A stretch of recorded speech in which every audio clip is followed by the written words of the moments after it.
Hello, everyone. Welcome back to Big Finish Fans. In today's Big Finish Fans, we're doing a Lost Stories tier list to celebrate the, I guess, releases of the season 12 Lost Stories. We have on our shelves already, but they're curios, and we'll dive into Dalek's Genesis of Terror and the arc later. But once again, I am joined with Luke.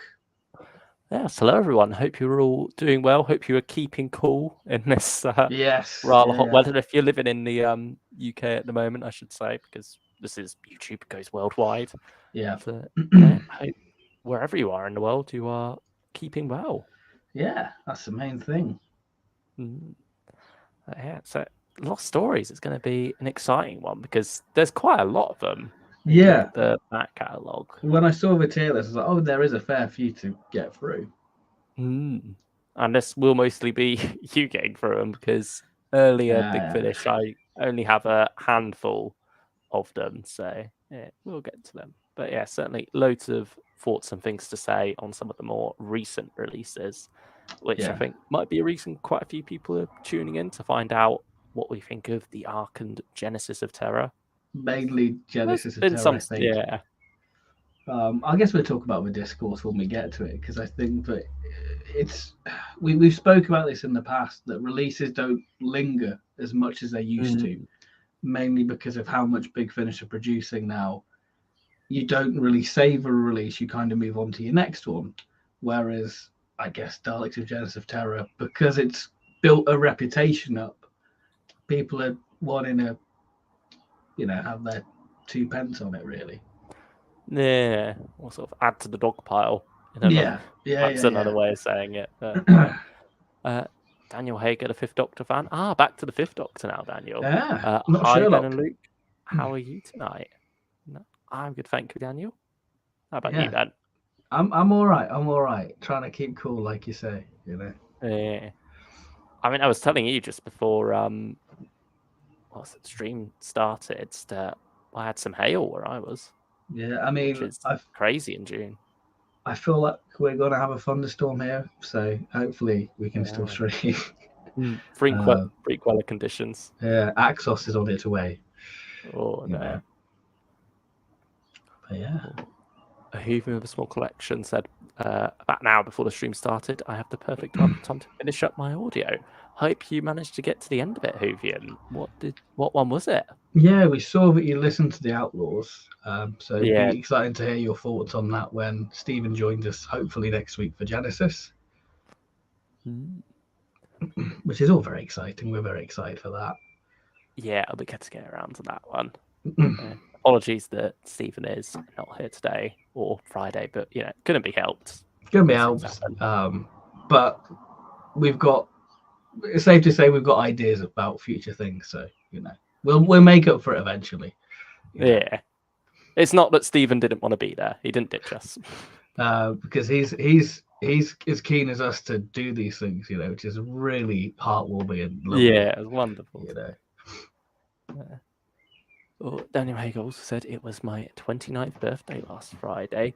Happy birthday for last happy Friday, Daniel. birthday! On the 9th of June, and I got Doctor Who Season 24 on limited edition Blu-ray. Nice, That's nice, one that's nice. stuck around quite a while, hasn't it? Yeah, my local HMV have got the limited and season 22. That's nearly a year old now. Season 22 being out in the wild. Mm. Yeah. Yeah, Season 9, is that pretty much gone already, or? Uh, No. they had a little sign on the where the Doctor Who stuff is going. If you want, please ask at the counter for it. So I think you kind of ask for that to be mailed in. I don't know, but I've not seen Oh, it in a maybe. shop. Even in That's the interesting. big one in Manchester, they didn't have it. I know HMV, didn't they randomly come across some Season 12 stock I think they've the other still week? got a few actually. I think they're still Wow. there. Well, there you go. If you missed out on that original, it's the special edition, by the way, Season 12. I think it's probably the second edition one, isn't it, rather than the first, Hmm. which is good because you get your correct discs. Which is the one you But want. yeah. But yeah, if you did miss out on that and you regret it and you've been looking at eBay thinking, I'm not spending 400 quid on that, whatever, then Yeah, head over to HMV and you can finally pick it up. I think season 10's like the next one below in terms of rarity for those. Yeah, that sounds about right. But yeah, I do wonder how much interest there will be in it now, because I think most people who missed out and wanted it would have probably gone for the standard. Or it's the people who wanted it have probably gone to secondary marketplace and got it. You know, if it Yeah. was a Series 9 Steelbook, then I guess there'd be more of a pile Mm, on for it. But yeah, there's no plans for that. no. I guess Season 9 Steelbook, while there are other Steelbooks, it's sort of like a bit different because the logo doesn't match up as well, does it? It's more of Yeah, its own thing, whereas the yeah, collection, it is a collection. People yeah, want yeah. them all. It's There's the almost, archive. yeah, there's almost no point getting the standard edition Season 12 if you don't have those other, special Limited. edition one. If you don't have the Yeah. other, special limited ones now.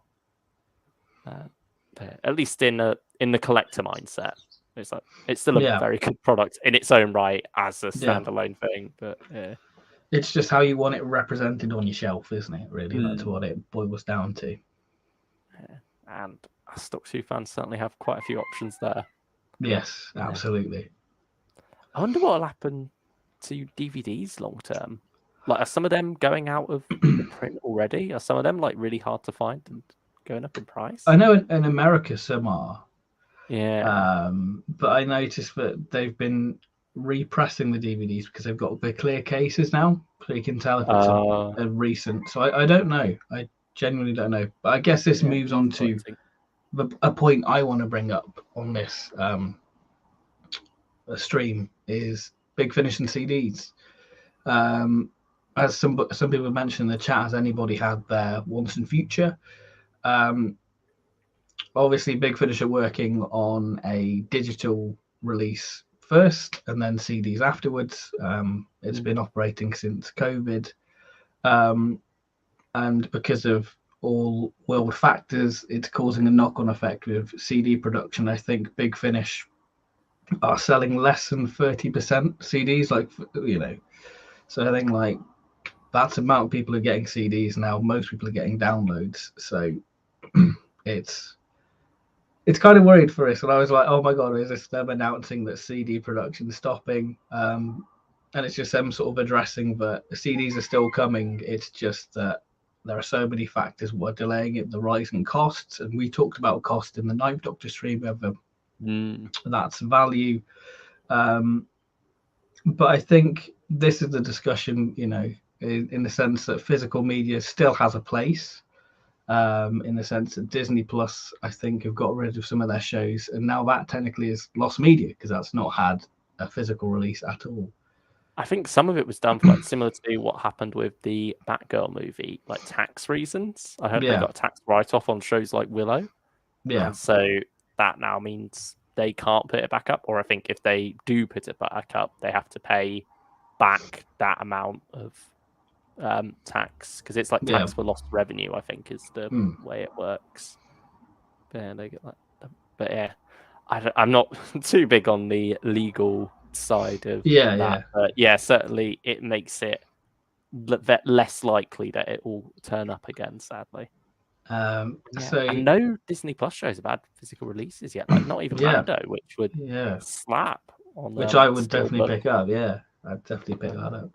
But going back to like the Big Finish thing, is a lot of people have been emailing about these delays, and I know a lot of people wait for the CDs to arrive, and 5-6 years ago I would have been that person waiting for the CD to arrive to listen. But I think people's collecting habits and listening has changed, because this might be a dirty confession, but I probably listen to about 98% of my Big Finish on my phone.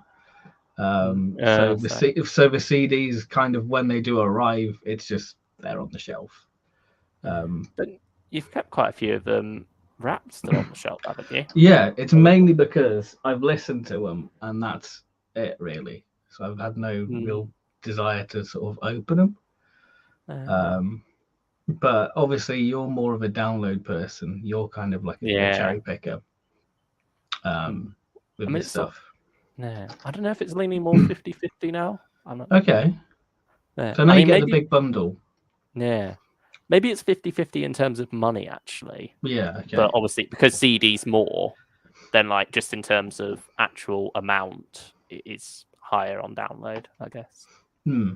Yeah, it's something I'd have to look at carefully, like the outgoings, and I'm not sure if I particularly want to do that because then it gets a bit depressing when you see how much Yeah, you're it spending does. on Yeah. Big Finish. Especially when we do the big tier list, it's like, oh, crikey, you think how much that will cost. But yeah, I know Once and Future, mine's been dispatched. I think yours has been dispatched, and they realise that there's an error with it, that it doesn't have the embossed and shiny foil finish. So I think they're going to be sending replacements for that, which, considering the prices of CDs have gone up, it's kind of a costly error on their half. But I think it's kind of them just going, well, we need to get it out there for people. Yeah. I mean, hopefully that's not the case with the later sets, and this is just an error they had to do in that first one. Because I can imagine the anticipation of wanting to listen to that and not being able to. It's like when Eccleston, everyone was just enjoying that, and people who want to just save the CD have been waiting a long time for it. I mean, even longer with the vinyl as well. Yeah, because we've months, we've made jokes about the delays of Big Finish, but I think we're more than happy to wait because we've got the app. I think the Big Finish app is a lifesaver for many people. I mean, in some ways, those vinyl delays actually sort of benefited me, I suppose. Yeah. Because like with the Dalek Universe ones, I'd get the vinyl like not a couple of weeks before the release of the following set. Yeah. And so it sort of gave me an excuse to listen, to stick that vinyl on, and then be more caught up for when the second or third set came along. So and I guess like the vinyl nice was a different experience because it's split in half as well, isn't it? Yeah. And also I think there's just something special about sticking the vinyl on and listening to it. Yeah. There's more of an experience there than just sticking a CD in. I mean, for me, the CD just goes in the Xbox or whatever. It's not like it's a specific CD player. Yeah. Whereas vinyl, it has to go on the turntable, and you get to watch it turn as well. So, and there's sort of a ritualistic thing about a vinyl that you put it on, you get the needle right. There's something quite very, arto about it, really. The Snowflake asks, how are they going to do replacements? When was this announced? I didn't know about that. I think it's up on the website, isn't it? I think it's up on the website. I think people emailed in going, hey, thought this was going to have X, Y, Z. But normally with replacements, they just post it out. They'll just send the cover. They've done it before with like the Dalek Protocol, Original Sin, when they've done spelling errors. It'll be in like a little envelope, usually with a cardboard backing, so it doesn't get bent in travel. They did it with Quicksilver, didn't they? With the Absolute Power artwork on those discs. So they sent out replacement discs for that, which I guess that's quite a bit of a rarity, that, isn't it, having those? Yeah. I mean, I've still got those lying around somewhere. Yeah, I don't know where. Original Sin, wasn't it? Instead of Original Sin, one time they had to send out those spines again. Or I think the thing is, sometimes they arrive at the same time. It's like they realised a mistake. Yeah. So just sort of like slap it as a package together for you to sort out when it arrives. Yeah. Yes.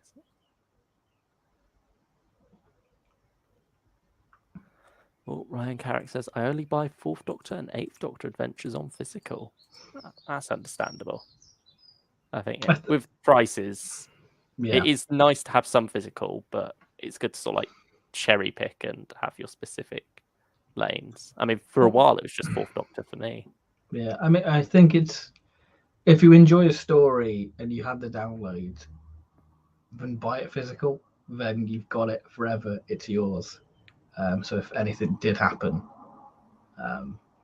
then you'll be able to experience it on and on and on and on. Someone else said something earlier.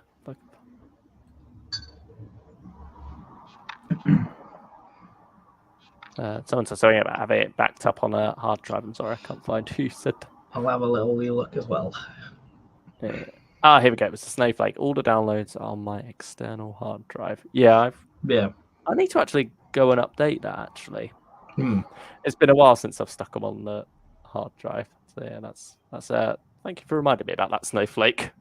Yeah, I've got them up to like 2021 on the hard drive, but then because there's so much coming out, I got into the habit of not doing it every time and sort of like waiting to send it over in a batch. But yeah, now maybe waited a little bit too long on that.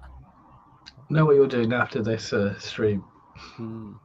Yeah, I think the thing is, it is scary, like how these things can go from being top of the world 1 second to completely gone the next. So, yeah, I mean, hopefully nothing does happen to Big Finish for a very long time. Yeah. And, hopefully if anything does happen, we will have adequate warning there. Yeah. But yeah, like with was it Hero Collector? Yeah, the Eagle Moss stuff. Yeah, like they went bust for a little while, went into liquidation, but I think they then got saved. Yeah, they got somebody bought out their remaining stock, and I think another company's taken over now. I don't know because I don't really get the figurine, so I'm not really too caught up on that. But yeah, like the fact that can happen sort of shows you that Big Finish isn't necessarily immune to that. And that's why you should support Big Finish and don't pirate Big Finish. Simple as. Yeah, Sam said, having lost media in 2023 doesn't sit right with me. Yeah, it's very much a case of not learning from the mistakes of the past, really. And it's just, these things just should be preserved as a matter of, public service, really. Yeah. I mean, I think the closest Big Finish have got to it is like when they lose the licenses for like Tomorrow's People and all that sort of stuff and Sapphire Steel. But Doctor Who had it last year with the Robert Stewart Banks stories that they weren't available to buy in any form. Oh yeah, they were. So, like you've kind of been in an element where that's just it's there, but you have no access to it at all. I think were people still able to download it if they had it already in their accounts? I don't know because I don't have the download for that. No. Yeah, no, I never had any of them on download either. Certainly, it comes back to what we said. I think last stream as well when it came to the Green Gift. That was more about environmental conservation, but when it comes to conserving media and such and art, capitalism isn't necessarily your best friend, sadly. Yeah. So, buy the stuff that matters to you, support it, give it the love it deserves. Hello, Dragonbugs, and hello, Stylish One. Thank you for joining us. Hello.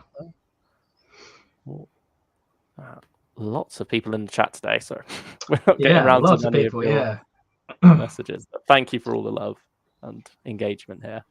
We appreciate it.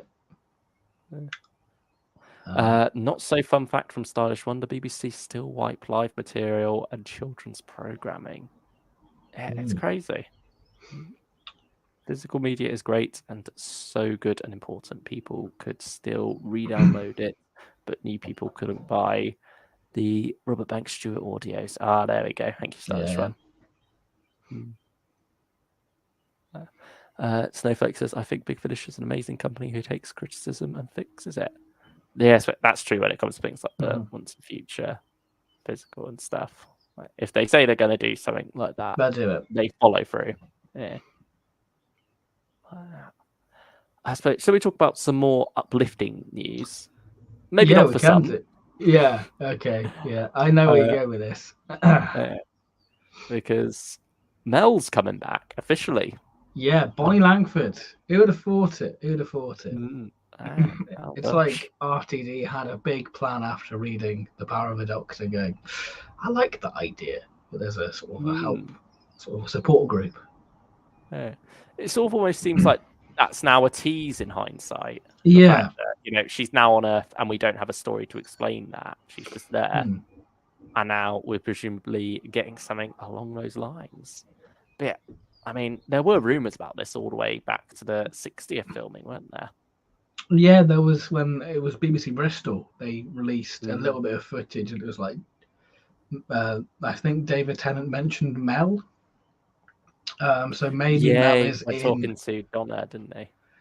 is in the Star Beast or Blue Yonder or well, the Giggle. Yeah. So I think at the time we were wondering, could that actually be Mel, or could it be similar to what you had in Death in Heaven, where on set Michelle Gomez called herself the Rani instead of the Master to sort of cover that surprise? I don't think that was ever picked up on though, was it? Like no one No, overheard no, that, no.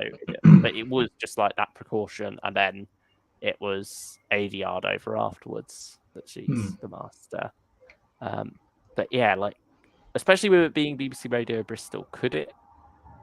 I mean, it still could be that.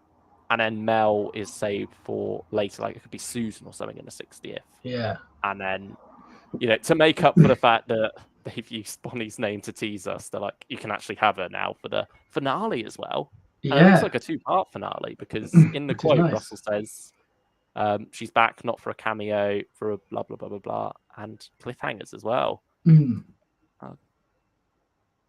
Let's have a quick look at that.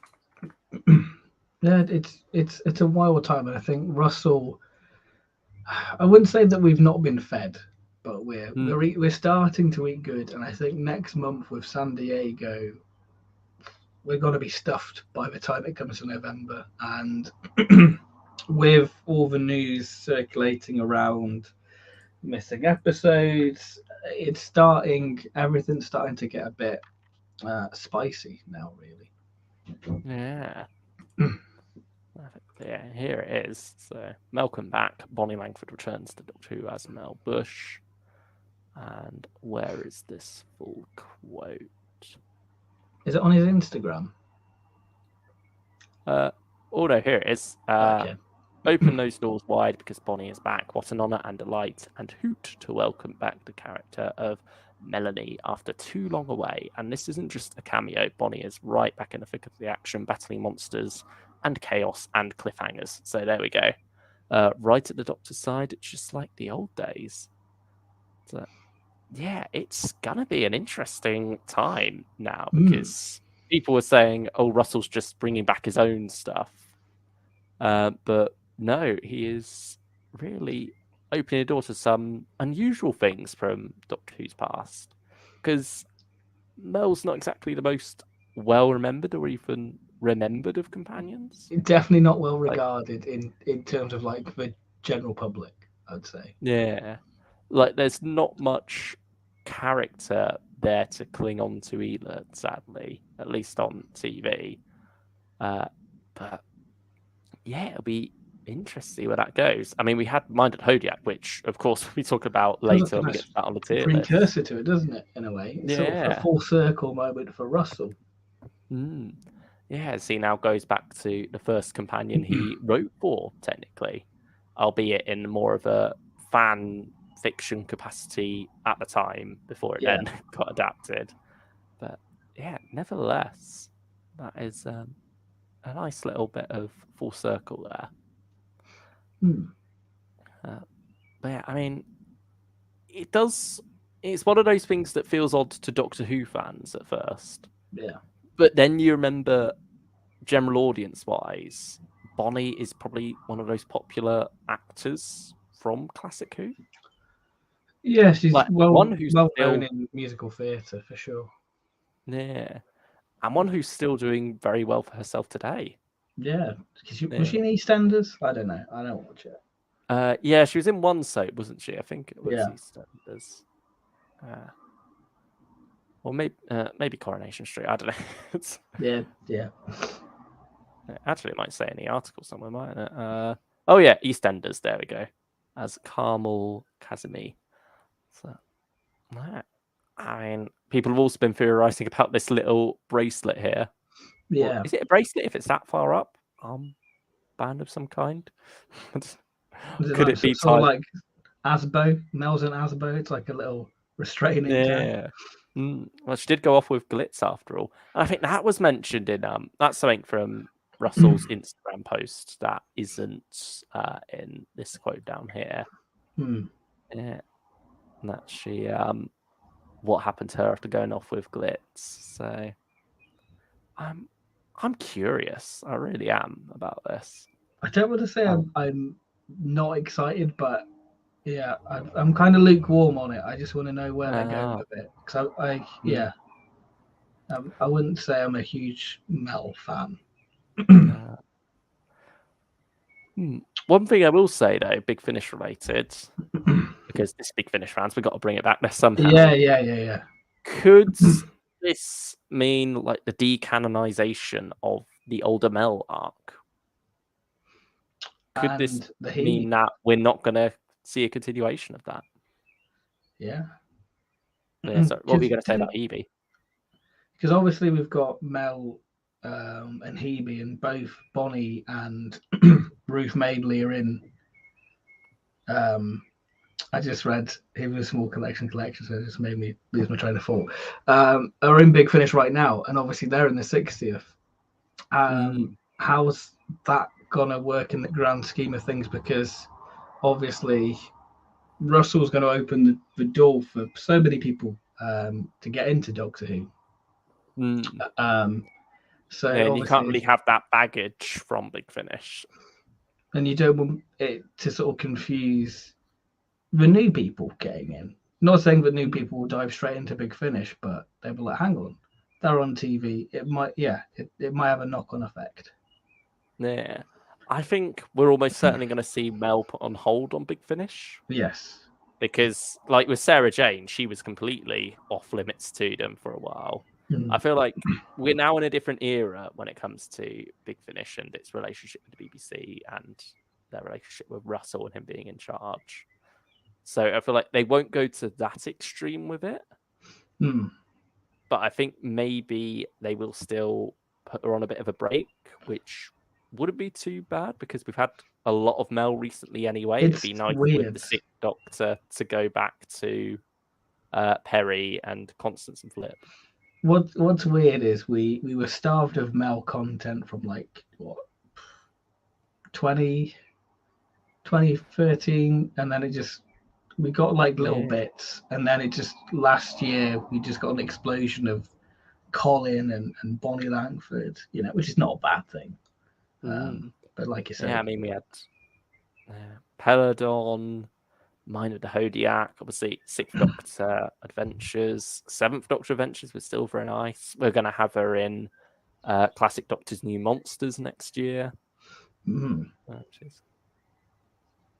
Which makes you think, was that meant to be out in November or October? That was meant to be out, October, but then got pushed. So I wonder if there's some reason why that got pushed.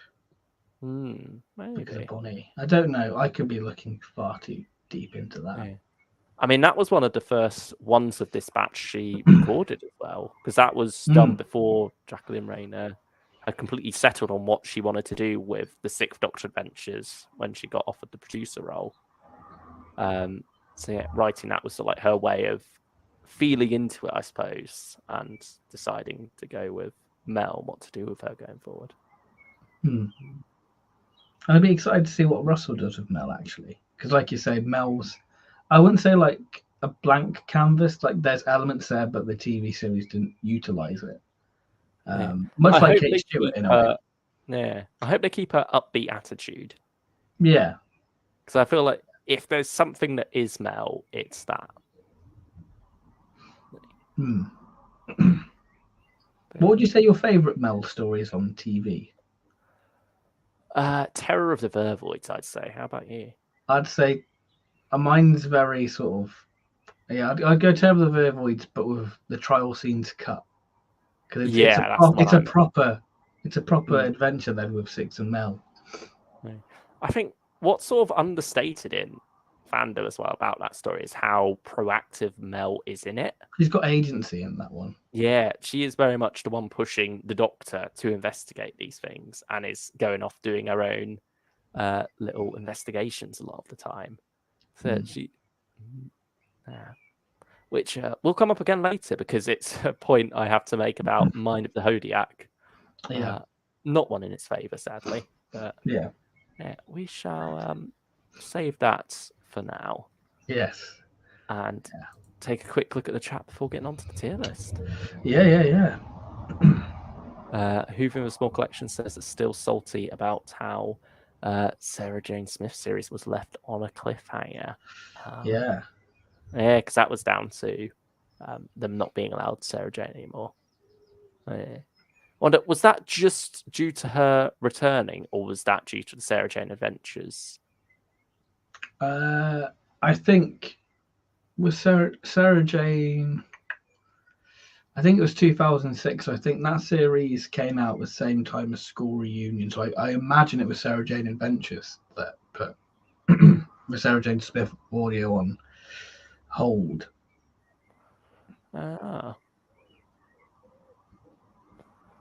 Joe Bowers says something interesting here. Apparently, Sylve hasn't recorded his story in the next Classic Doctor's New Monsters set, which is odd, as surely they would have waited till it was recorded before announcing anything. Considering we've got a cover for it as well, but we probably know more about it than Sylvester. He's like, "What? What's for silence?" Yeah, unless it's just happened so long ago that he's just I can imagine that his mind a bit. I don't know. He was going on a hobby, you know. Yeah, because obviously Queen of Clocks, the Sixth Doctor one, was recorded a good while ago. I imagine the Fourth Doctor one was as well because it's Tom. That's Tom. What they do. Yeah. But yeah, I mean, maybe it's not been recorded yet. Yeah, maybe struggling to get all the actors together in the studios. What caused that? But yeah, usually they do wait before announcing these things, don't they? Unless it's like Sacha Dhawan and Joe Martin were like, it'll happen when it happens. Yeah, but with that, there's like not full-on details of it, is there? Yeah, true. Because like you still have the November Sylvester box set, which probably hasn't been recorded yet. Yeah. Stardust One says, mad how recently the next Second Doctor Adventure set was recorded. Yeah, exactly, because that one was put up for pre-order, probably about a year before it was recorded, actually, if it went up in May and was recorded in May this year. So, yeah. But it's certainly odd to have like a story title and cover for something that has potentially not yet been recorded. Yeah. So we shall have to wait and see on that one. But I mean, speaking of that though, while listening to the extras on the Ark, I think it was Samuel Clemens was talking about working with Sadie and Christopher Naylor. Mm-hmm. And he said specifically about Sadie, how much of a joy it is working with her and how they've been able to build quite a rapport over doing a lot of stuff with Tom since the recording of the Ark. Okay. And like this wasn't in reference to Christopher Naylor, so it makes you think they've done a fair bit with the Fourth Doctor and Sarah. That's exciting. It's interesting. I wonder if, actually, because I remember there was a time when they'd announced at least 3 Fourth Doctor series in one go, wouldn't they? And like, this is the plan for Tom. And it's interesting over the past couple of years, maybe because we've known what's happening, but we've not had that big announcement. So I remember getting news about Margaret back in like 2017 or something like that, or 16 maybe. Yeah, it has been a while since we last had one of those announcements, and I wonder now if they're just saving it for when they do the big bundles. Yeah, or next year's 50 years of Tom Baker, so I imagine there's got to be some big thing for that. It'd be wrong not Hopefully to. a vinyl. Mm. Yeah. I think Tom suits the vinyl, doesn't he? He does indeed. Starshron says, do you still own the new series vanilla DVDs? That's the only way to watch the unedited as broadcast versions of Unicorn and the Wasp and Father's Day. Oh, I had no idea they'd been changed. I do actually have both of those ones. That Unicorn and the Wasp is on Series 4, Volume 2, isn't it? Yeah, that's the Sontaran Doctor's Daughter, and yeah. Yeah, I think it's a 4 disc one. But yeah, so because new series DVD wise, I've only got that from Series 4. Series 1, I've got all the individual volumes, and then Series 2 and 3, I've got the box sets. But I had no. What's gone from those ones then, Starshron? Is it maybe down to musical rights of some kind? Maybe. I mean, I've still got all mine. I mean, I'm in the sort of place now. Do I take them off the shelf just so I've got room for the collection sets? Because yeah, those DVDs are so nostalgic for me. Those sort of vanilla releases, getting them from Woolworths. Oh, I think I did the same. Oh, and they would do it cheap as well. So it's a great way. You could get it for like £3, couldn't you? Yeah, they were so cheap. And then they just go be repeated and repeated and repeated. Oh, it was like BBC Three. Like every Friday night, they'd show a story, and then if you missed the story on Saturday, they'd repeat it Sunday. It was what a brilliant time it was. Oh, getting nostalgia flowing, aren't we? I mean, we're Doctor Who fans, is what we do. Yeah, we live in nostalgia. That's a Doctor Who fan. We just constantly go, God, wish it was like the old days. Joe Bauer says, what's the difference about Unicorn and the Wasp? I know Father's Day had a filter put over it, which was removed in later releases. They did a reverse Quatermass to us. Okay. Unicorn and Wasp had its soundtrack changed, while the original version of Father's Day had the grey filter applied to it and broadcast in vanilla release, which was removed from other releases, says Stylish One. So it is soundtrack related. Not sure whether that would be musical rights or not, or just maybe a stylistic choice that they wanted to slightly different.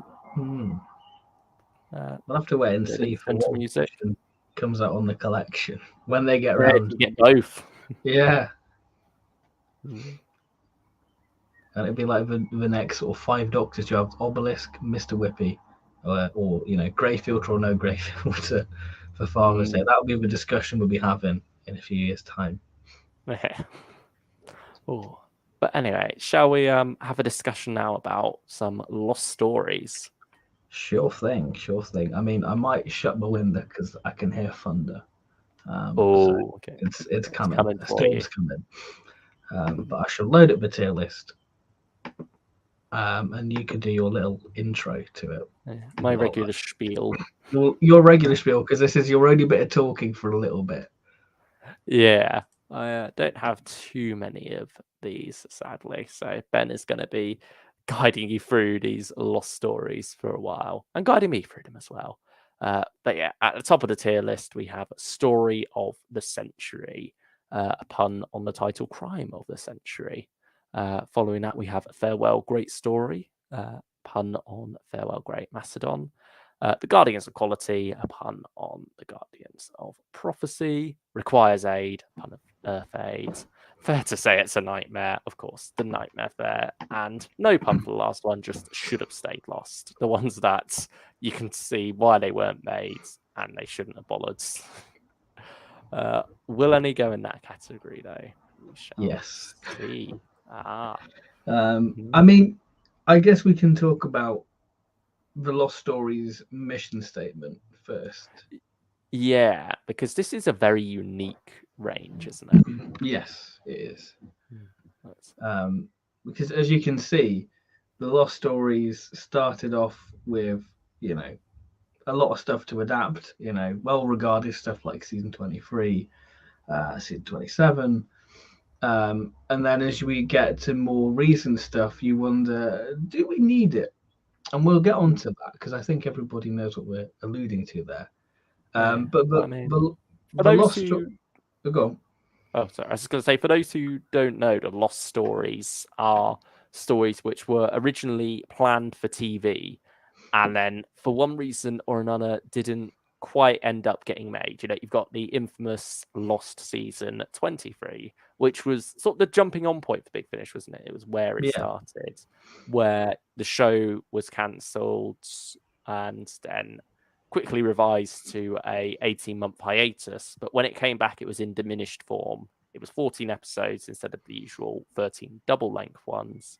So Trial of a Time Lord came along instead, and those originally planned stories just never got made. And some of them still haven't because maybe there just isn't enough there to actually adapt. They didn't get far enough into the process for there to be anything worthwhile turning into a full story without it just being Big Finish making something up based on a title and a vague idea. But with other stories, scripts were pretty much completed and ready to go. I think The Nightmare Fair wasn't that like 2 weeks off of like the early location filming or something? yeah, it was very close. Yeah, it was very close to getting made. Yeah, and with other stories later on in the range, you've got ones that were submitted by writers during the 60s, for example, that then just were,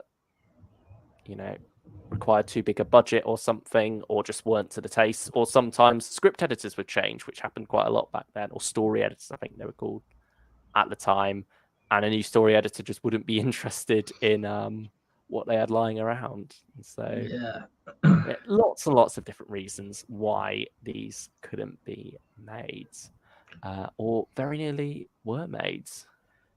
I think there's a lot of hype around the Lost Stories because Doctor Who fans love the idea of what if, and the Lost Stories is a distillation of what if we had these stories, what if these were televised, and I think this was Big Finish really homing in on how authentic they can get it to sound like a 60s, 70s, 80s production.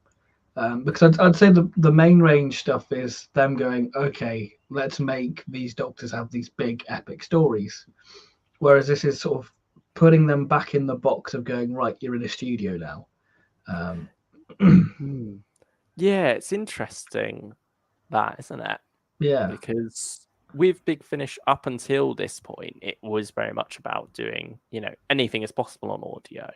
We can do these mad stories, and a lot of them don't really necessarily fit into the TV era, which is fine. It was taking these doctors off in their own directions. Whereas modern Big Finish is a bit more about the authenticity, isn't it? It's about that nostalgia driven Yeah. side. You still get these stories that really do push the boundaries of that, but it often does feel like the era is a jumping off point. It's like, what kind of stories would be told at this time? When you've got 80s Fifth Doctor stories, you very much got the synth soundtrack along with that. And a lot of Fourth Doctor ones are very Dudley Simpson inspired soundtracks, and often some Hinchcliffe inspired horror stories like Darkness of Glass and such. And so I think this is maybe that turning point in Big Finish where that authenticity started to come into vogue, I suppose.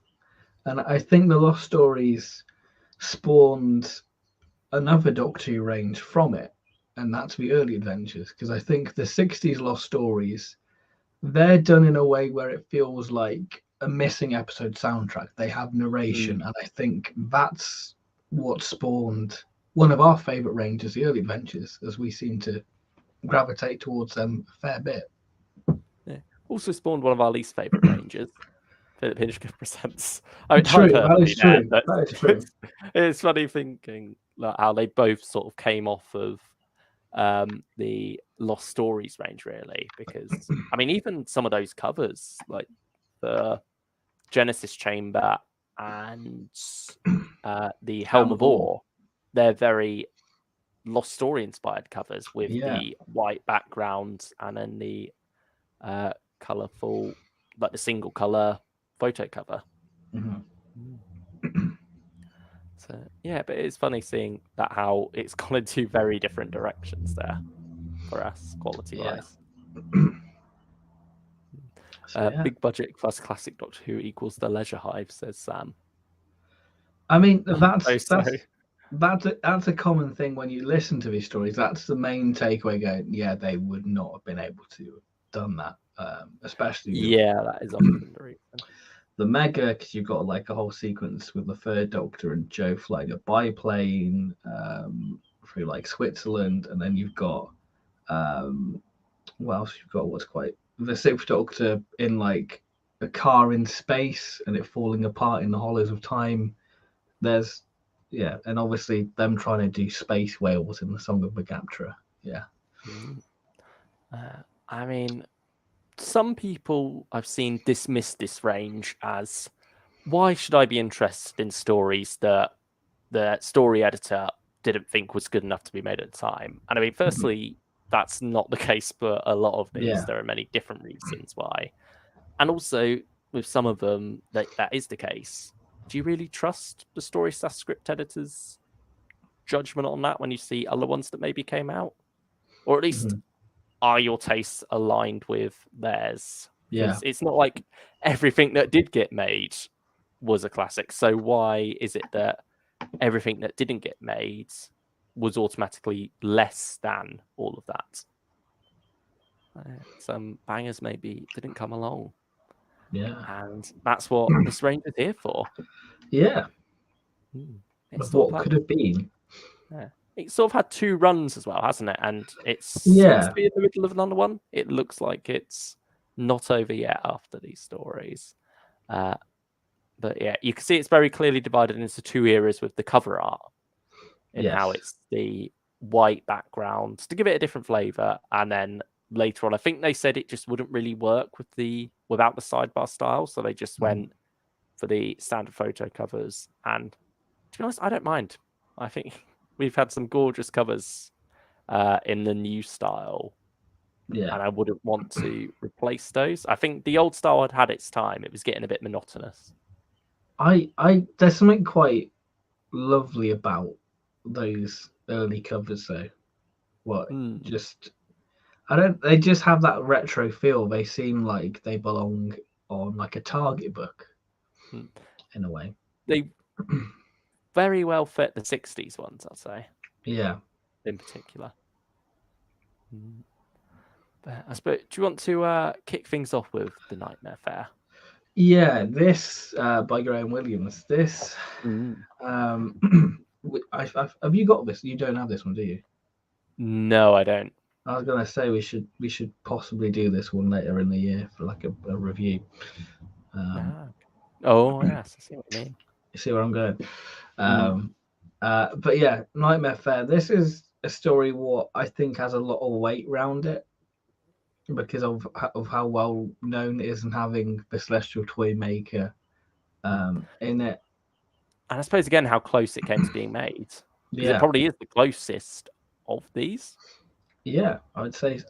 What's interesting about this first run is that it's so well documented on this season on the Trial of a Time Lord DVDs and Blu-ray. You know, you've got a writer's table, which is all fascinating, and I highly recommend you check it out actually, because there's clips of all of these, the Colin stuff on that, so you can get a yes, I have heard a few clips actually.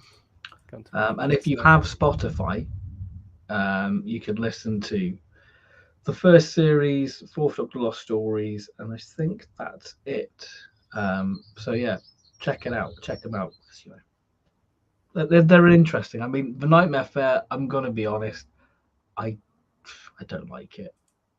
It's one of those ones where maybe fan consensus was like, this is the mystery was greater than the story itself. Of actually learning what it was. Yeah, it wasn't one I was particularly a fan of. But I'd say I wouldn't say it's a nightmare. I'd say it's. Does it require it? Do you think there's a good story there that just isn't quite brought to life? Yeah, I like the setting of Blackpool Pleasure Beach. I think that's a really good idea for like the Celestial Toy Maker to be sort of controlling that, but with like weird mining. Yeah, there's some weird stuff in there which I'm not too keen on. The next story, Mission to Magnus, I think was one I was really excited about because it's the Ice Warriors and still it feels like a great. It sort of continues that sort of 80s thing of bringing stuff back, doesn't it? Because the 80s is very much, season 22 was let's have everything classic in it, have some sort of returning element to it.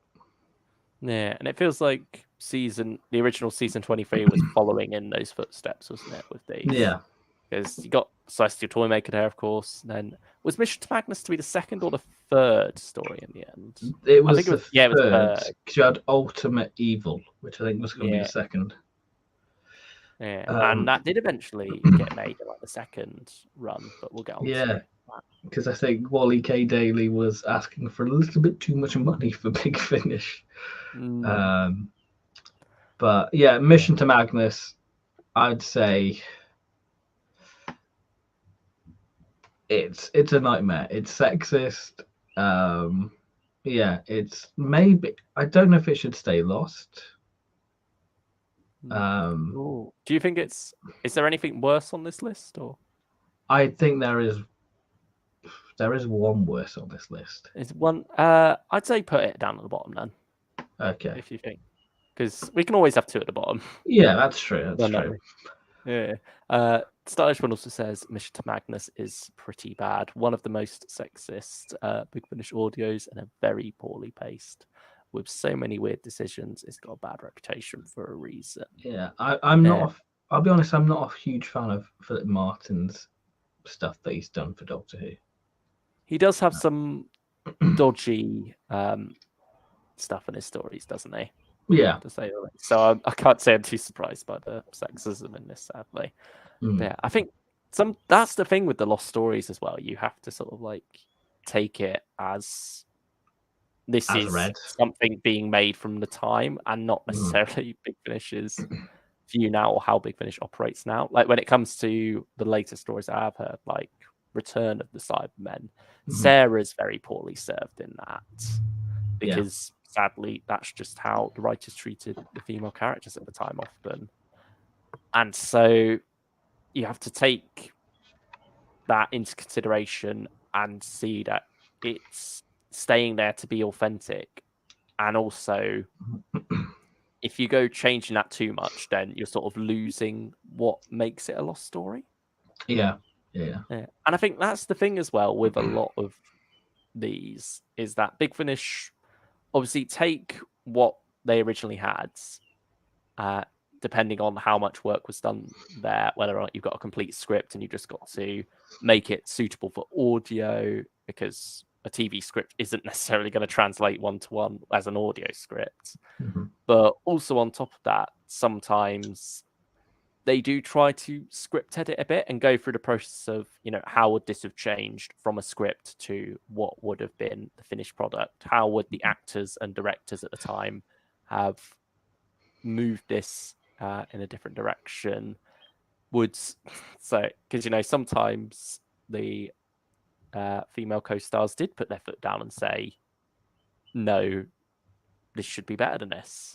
And then things did end up getting changed, like with Caroline John going down into the caves in the boiler suit rather than a skimpy dress while the Doctor's in a boiler suit, because it's silly, it doesn't make sense. And quite rightly, she and John Pertwee brought that up and got it changed around. And there are certainly other examples that have happened before and since then.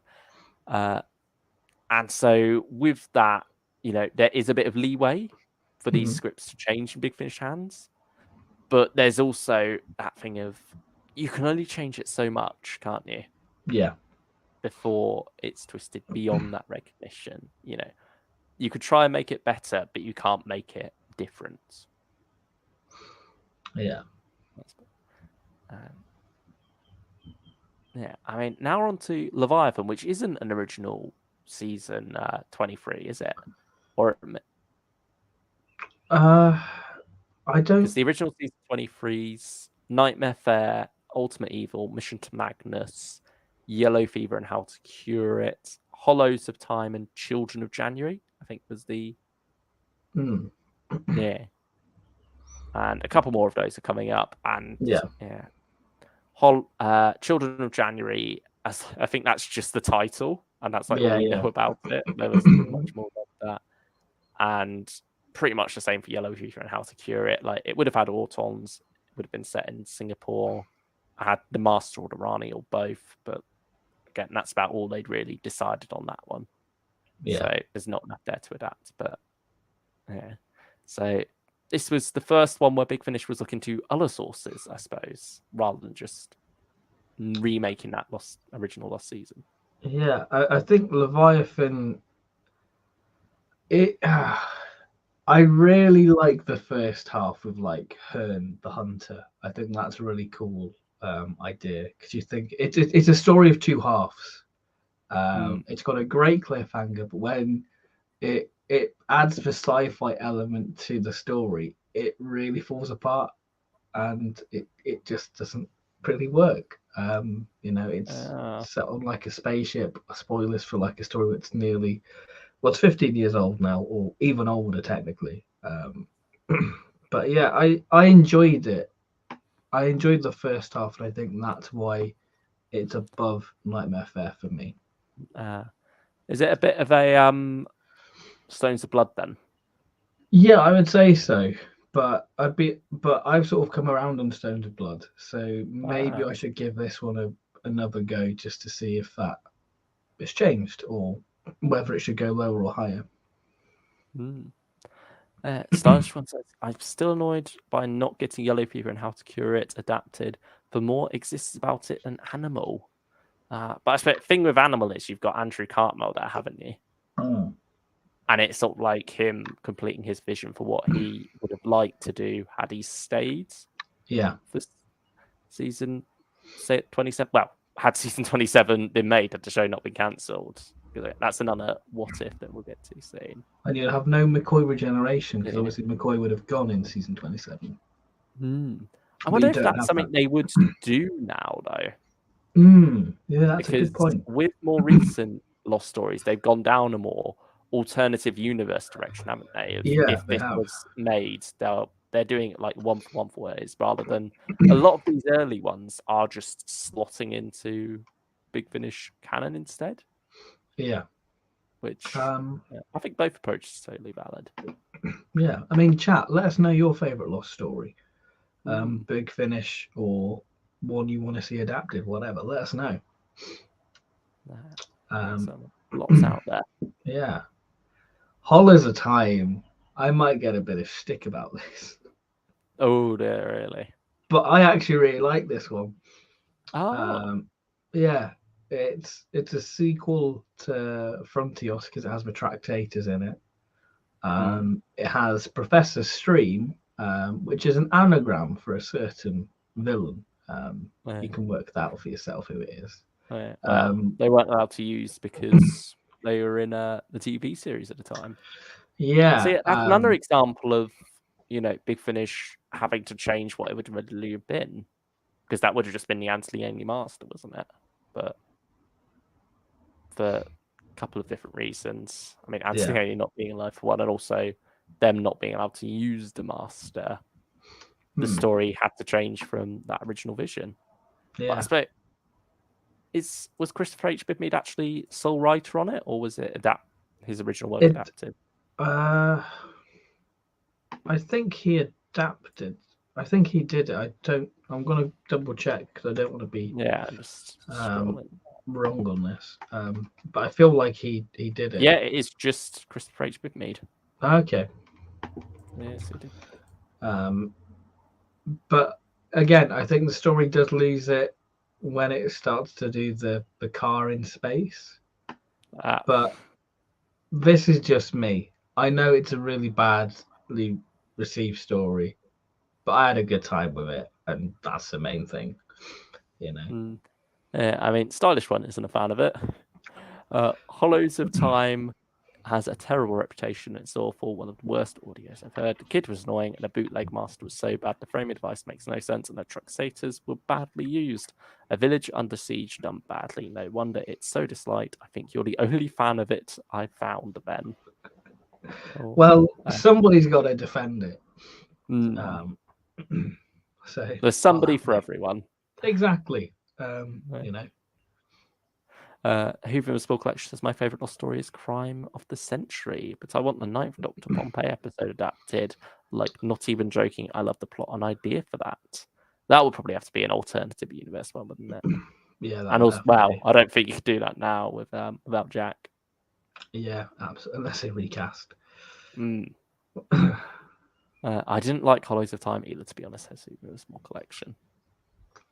Just me then.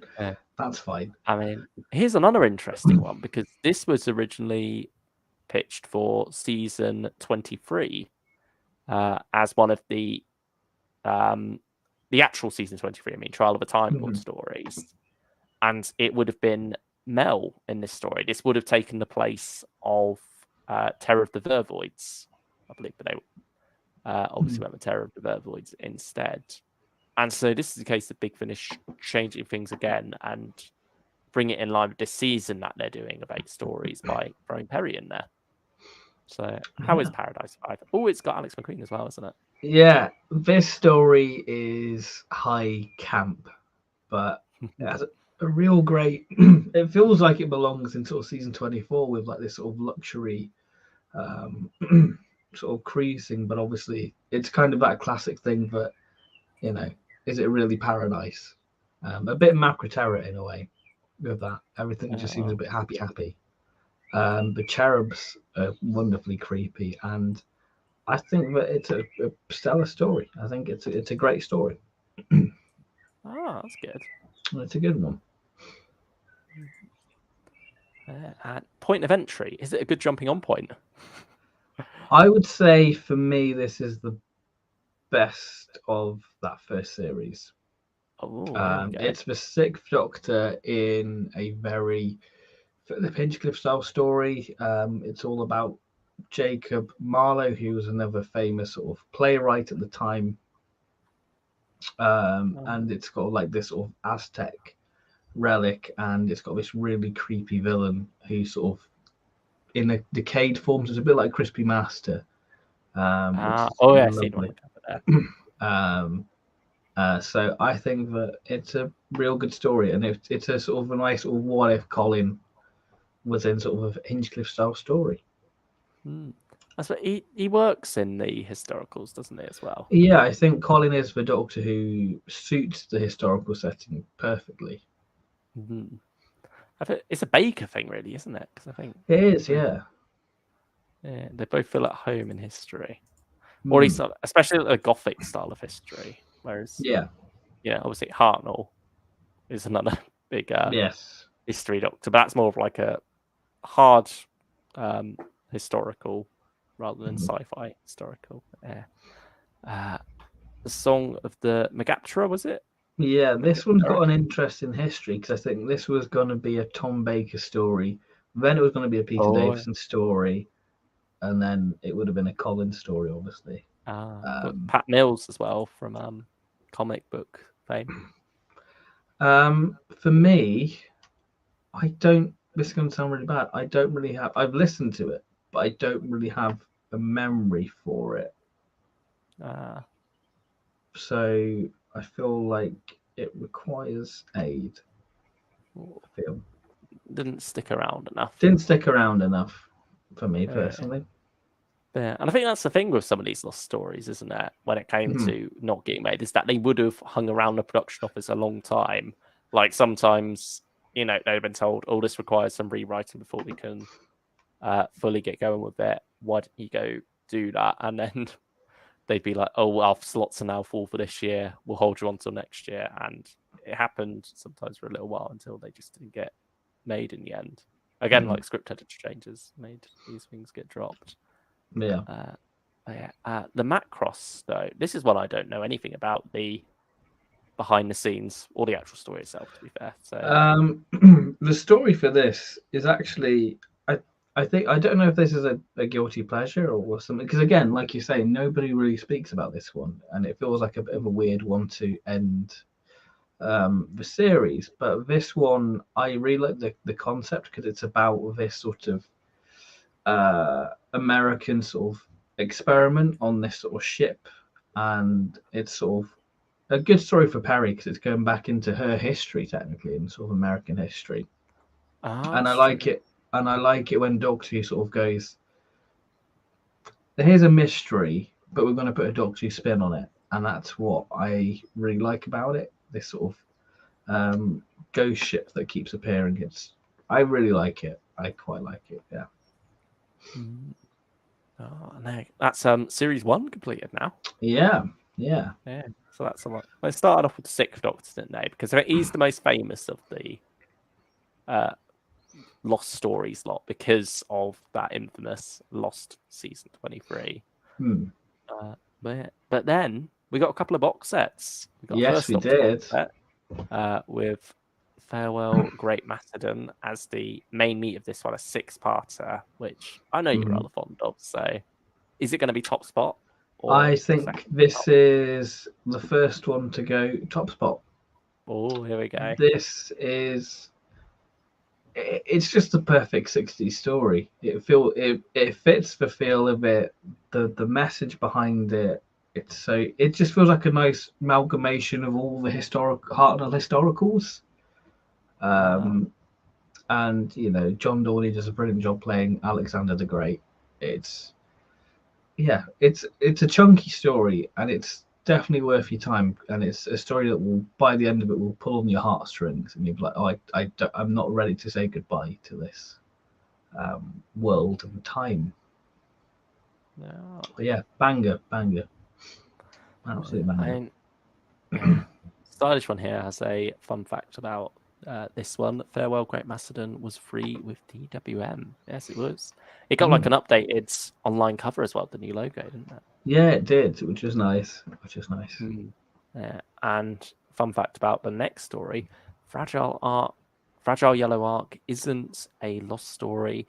It was a practice pitch for a potential other story showing off the writer's capability. So yeah, that sort of comes down to the thing that the lost stories as a range is sort of like an amalgamation of different things, isn't it? Because you've got ones like Mind of the Hodiak, which was more just fan fiction, but because it's by a writer who you may have heard of, Russell T Davies, who then went on to do many great things, many of them Doctor Who related. It sort of makes sense for it to be made, and this is the place where that feels most at home. But I don't think it was ever sent to the production office or seriously considered or anything like that. So again, it shows this range has a bit of versatility to it, really. But yeah, Fragile Yellow Arc of Fragrance. It's nowhere near this good. No. But it's a nice little curio to have. It's just a nice, fun 2-parter. So I'd say it's a quality story. It's a quality story. There we go. This one isn't, though. When I said there'd be another story going on the bottom, this is the one. It seems to be the sexist ones as well, doesn't it? Yeah. Now, this is the thing. I don't know if it's meant to be interpreted like Doctor Who does a carry-on, or like the two Ronnies, the worm that turned. But yeah, it's a story where maybe if you take it seriously, you think, God, this is really dire. But if you maybe go into the viewpoint of it's Doctor Who does a comedy, but yeah, it's very slapstick, trying to be a sitcom, but it doesn't work. I think that's the thing. It doesn't know what it is. Really. I mean, this was one that came quite close to being made as well at the time, and probably, thankfully, it wasn't. Yeah, I mean, Fraser Hines probably petitioned for it to be made. I think Yeah, he was a big fan of this one, wasn't he? I wonder why. Yeah, who knows? But yeah, I think it was the script was handed to the director. Like, this was something that Derek Sherwin and Peter Bryant, I believe, were quite keen on, but was struggling to get it to work. And then when the script was handed to the director, he was like, I can't bloody do this. Yeah. And then Terrence sort of like slyly saddles up beside him, slips him the crotons and goes, well, I've just so happened to have this one instead that might interest you. He's like, oh, this is much better. Please, can I do this instead? The Crotons is a masterpiece compared to that. And that's how we got the Crotons. And I mean, without that, we maybe wouldn't have a lot of the Robert Holmes stories that we have now. Yeah. Yeah, because that was like his way in, really. I mean, that started off the Space Trap, wasn't it, originally called? I think that was submitted back in the Hartnell days originally. But, yeah, so that could be another potential lost story there. Yeah, I guess we'll talk about potential. Potential ones. What could be done? Yeah, Prison in Space. I've not heard it, but I'm glad we got Crotons instead. Yeah, I don't think you want to hear it, you know. No. What about the other half of this box set, the Destroyers? Because this is a bit of an odd box set, isn't it? Having it's a second Doctor box set with one 4-part second Doctor story in, and a Dalek pilot. This was the pilot for the Dalek American television series that Terry Nation was trying to go off and write. You can see why it's lumped in this, because I don't think it probably would have done well on its own. I suppose it would have gone out around this time as well, had it been made. Yeah, probably would have. But yeah, we get Mark 7, Sarah Kingdom leading it. I don't think it's Dalek I don't think it's sort of Dalek Empire level of great. But I think you can see that there's an idea there, and you can see where it was gonna go. So I think that it requires aid. Like, it's good, but it needs a little bit of work just to iron out a few things. Really. Oh, Hoover's Spell Collection says, I wish the Destroyers spin-off was made. That's it. Well, it would be interesting to see like a big budget American Dalek adventure series. We're probably better off as Doctor Who fans that it wasn't made. Otherwise, we may have never got the Daleks back again after the 60s.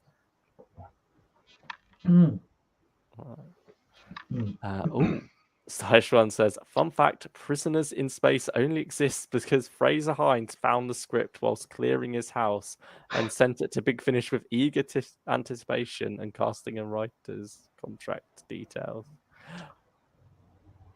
I was going to make an inappropriate comment, but I don't think I'm going to. That is very Fraser. Yeah. Definitely by his bedside. Stylish One says that second Doctor box set is a disgrace. It shows how badly Big Finish treats who. That was his only box set at one point. Yes, it was. I know that they treat Team. I don't want to say they treat him bad. I just think that the stuff. I mean, he's had a load of companion chronicles and short trips. So I don't think Big Finish are actively going, no, we don't want T content. He's just a bit more neglected, isn't he? I mean, the second Doctor is Nick Briggs' favourite, so yeah, it's not like he's doing it out of spite for whatever reason.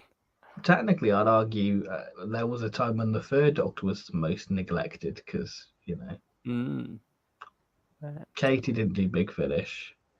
You know, all the other Doctors had like third Doctor had like one lost story, a couple of companion chronicles, but the companion chronicles continued once that initial run of 80 finished, and the third Doctor was just getting the one box set. Whereas the other Doctors had like early adventures, so I'd say the third Doctor was one of the most neglected for a time. Sadly. Yeah. But it looks like now the love is being spread more evenly. Yeah, they've all been recast, all got their all ongoing box set series. and hopefully other things alongside that as well. Mm. But yeah, now here we are back with the well, not back with the Seventh Doctor. We haven't been to the Seventh Doctor yet, but we sort of Yeah, touched on yeah, it a bit earlier with the idea of these stories by Andrew Cartmel that would have been made had the series carried on. And this is him getting to go full on with his vision, isn't it?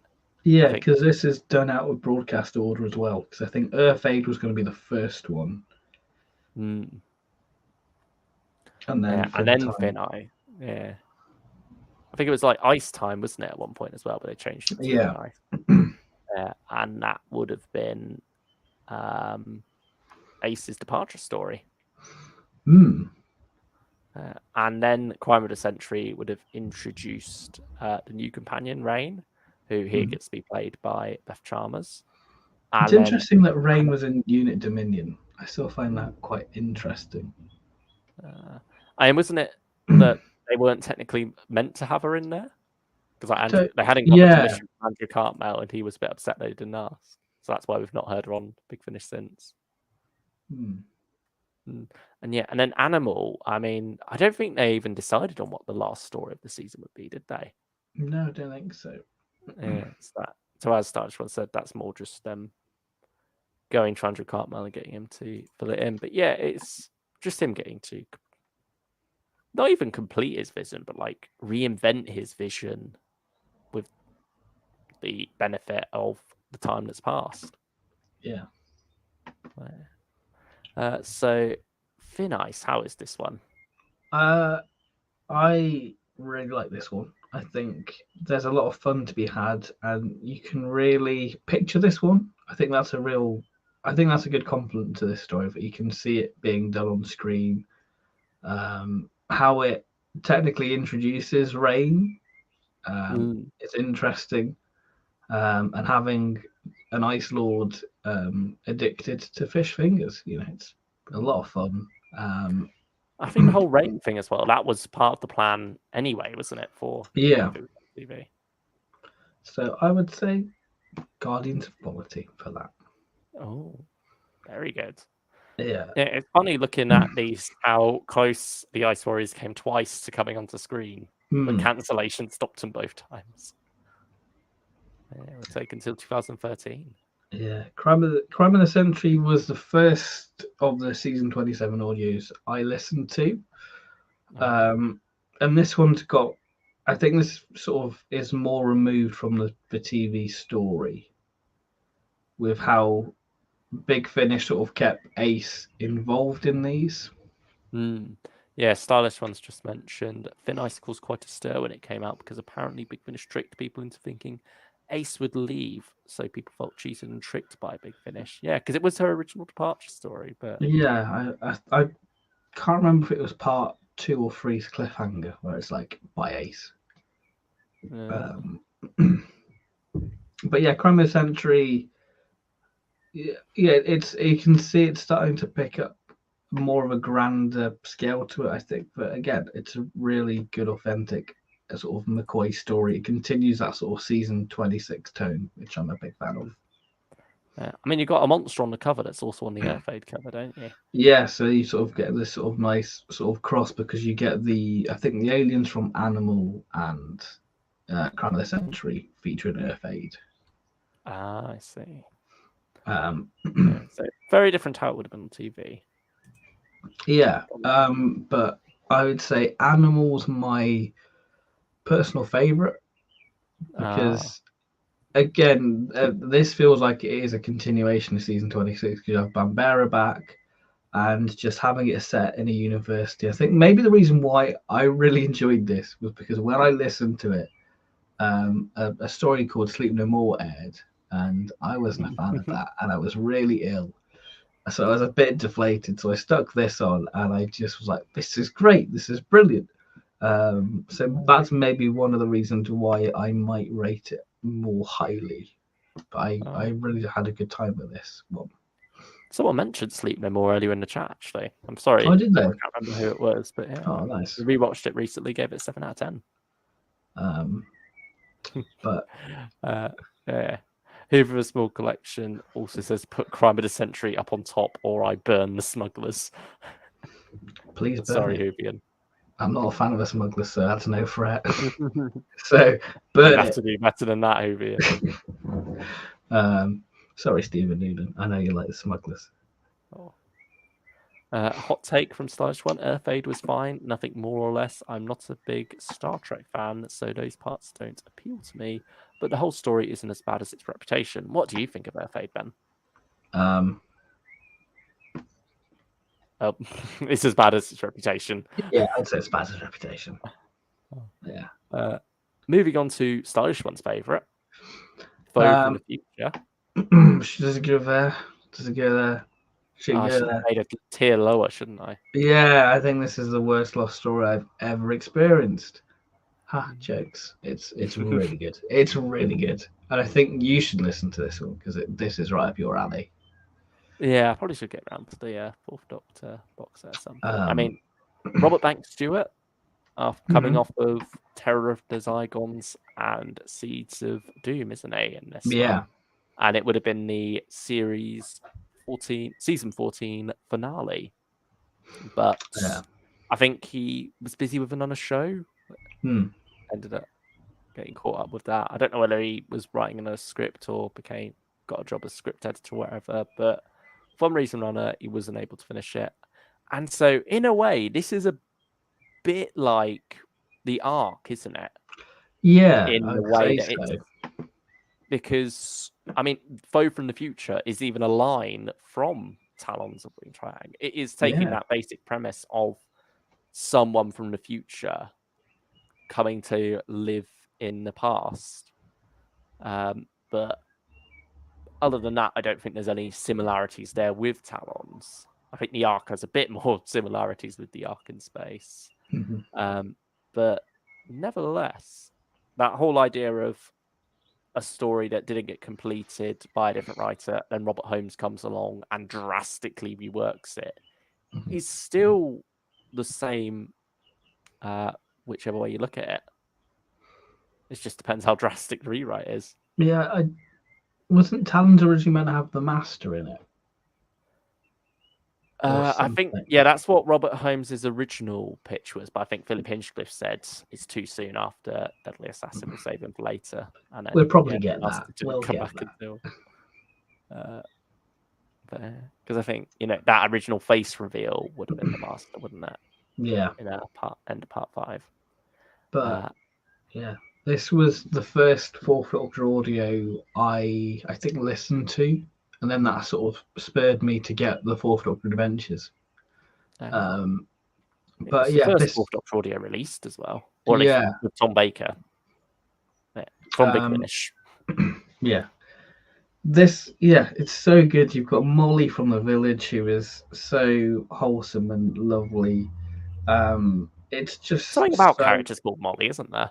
Yeah, there is. There's something quite nice about them. They're so good. I think is it like the alien praying mantis? I can see them kind of not being done on screen as well as they should have done. But like the whole sort of twist we go to, I think, is it the future or the alien planet? I can't. It's been a long time since I listened to it. It's a nice sort of reveal, and it's got a great villain, really. Your story's as good as your villain, and this has got a real good villain. Stylish says, hot take, The Foe from the Future is one of my all-time favourites. Phenomenal acting, pacing, music, sound design, covers, plot, twists, and a brand new part 6. Part 5 cliffhanger is one of Big Finish's best. Even John Dorney loved it and was daunted, but having to resolve it with no notes from Robert Banks Stewart, the whole story is phenomenally good.